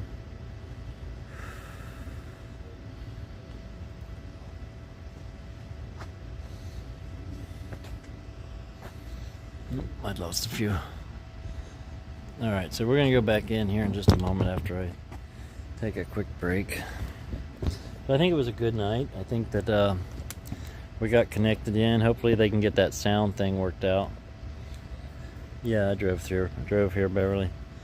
I drove last night. We got in about 3:01 this morning after the vigil.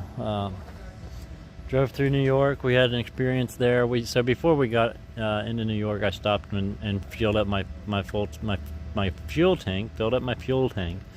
The lady that was there gave us all the sandwiches out of the heat thing. The sandwich thing. Said we could take them with us, and Sean, of course, took all of them.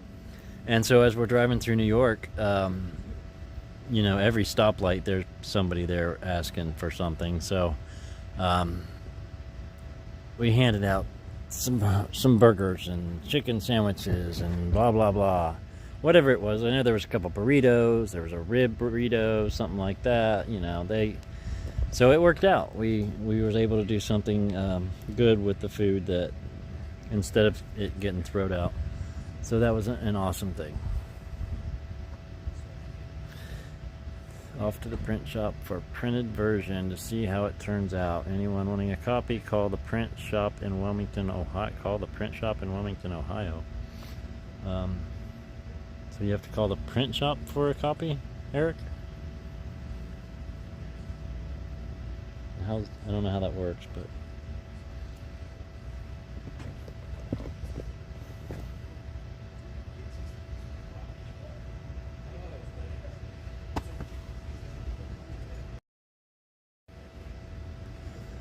all right.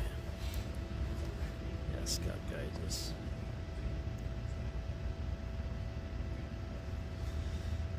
So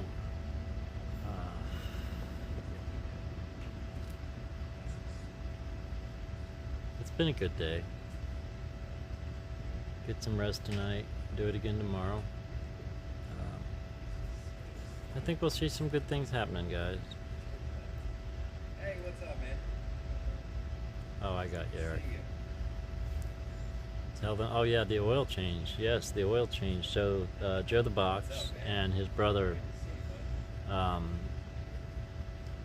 asked me if my truck needed serviced or anything today, right? And I'm like, you know, I was going to do an oil change the other day, but I really didn't. Wasn't able to get it done, and so they sent it over to one of their other warehouses. They got like 4 or 5 warehouses here, and they had their guys do it. Like, they changed my oil for me, and you know, I told them, I said, I've never put synthetic oil in my truck, and they made sure that they went and got conventional oil and put in it, just like I always do. So that was awesome. So it's been a good day. Lots of good stuff going on. These guys are great here. Everybody here has been super great. Absolutely. They've gone above and beyond their calling, I can tell you that.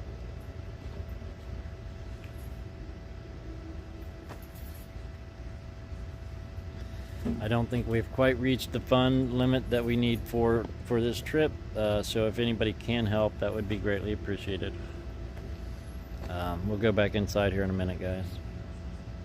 Eric, yes, Eric, keep us informed about those. I would like to read that. I have not had a chance to read that yet. I know you've sent that to me, and final version, I did see that on my email, so I'll try to take a look at that. I do have a lot of other things that have been going on. Do not find that out there. I mean, you're absolutely right. Yeah, they've been absolutely wonderful people here. Joe the Box is a great guy, doing everything he can to get the word out, and he's a great patriot, as you can see.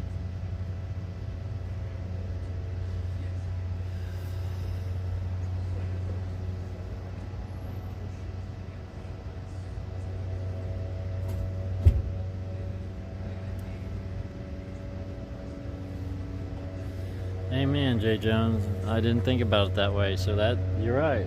It always comes back, right? And it was interesting driving through New York. I've never ever been anywhere near New York, and here we are all of a sudden driving through New York in the middle of the night. It was not the greatest part of town, I don't think. It was definitely not a very clean part of town, but it was good.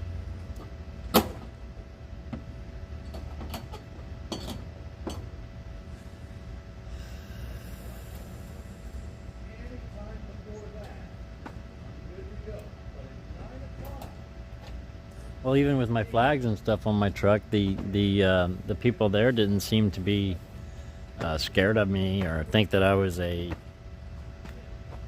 racist or anything. They, you know, it didn't seem like they believed the lies of the media. So maybe the media is not as effective as they think they are.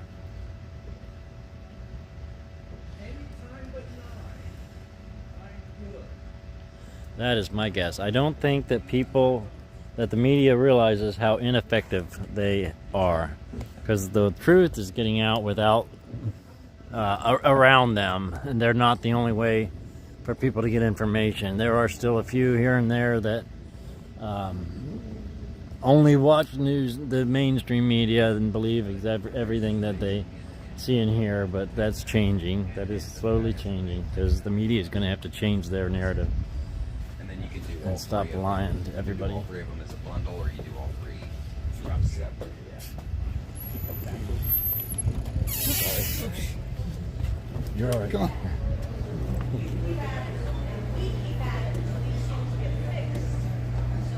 Well,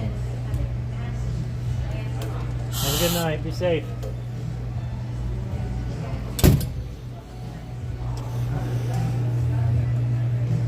This is a beautiful place, guys. If you guys have not seen this, stuff, you guys should look at this stuff. It is just wild. It's got the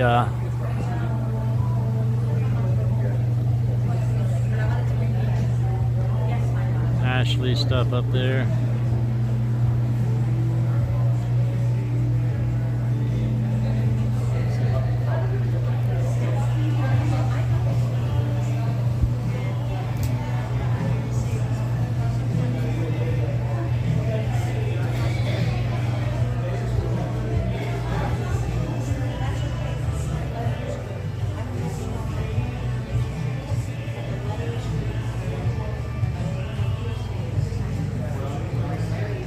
This place is well thought out, like really.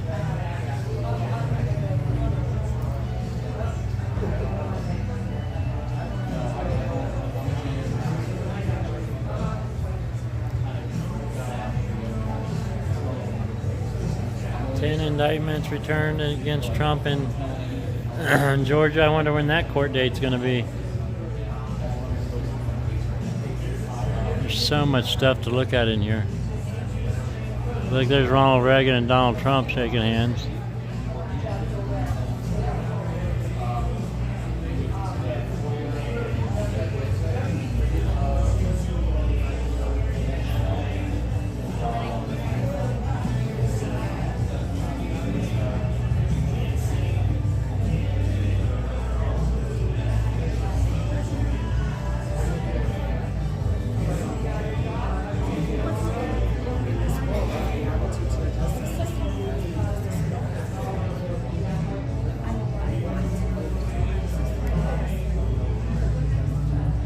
See that or not?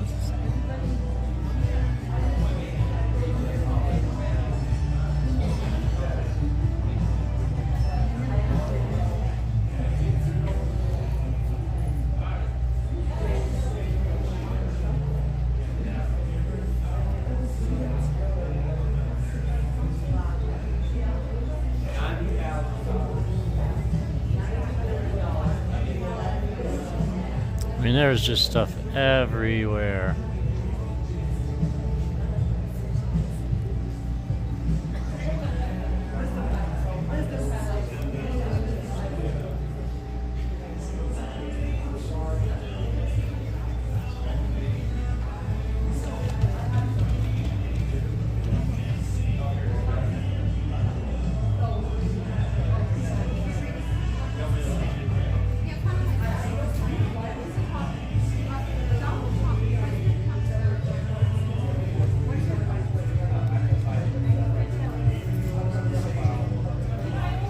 Newsmax not showing the crowd, they are outside.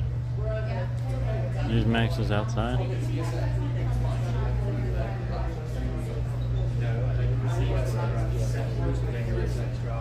Yeah. I've seen the way these judges speak about the J6ers with impunity and their arrogance and their pride. It's just ridiculous what they get away with. So I think that they feel like they know that they can try Donald Trump and do whatever they want to with him. I mean, the DC court they want to. Merrick Garland just appointed a special thank you for the hospitality. Do you think that that's going to be part of the solution? No, and I don't understand why whites need to be enabled for if he had all the authority. Alright guys, so it's been a long day. I don't think I'm going to stay on much longer unless something comes up. We may jump back on, but I've had a long day. I'm going to put it to rest for the night. Take a break.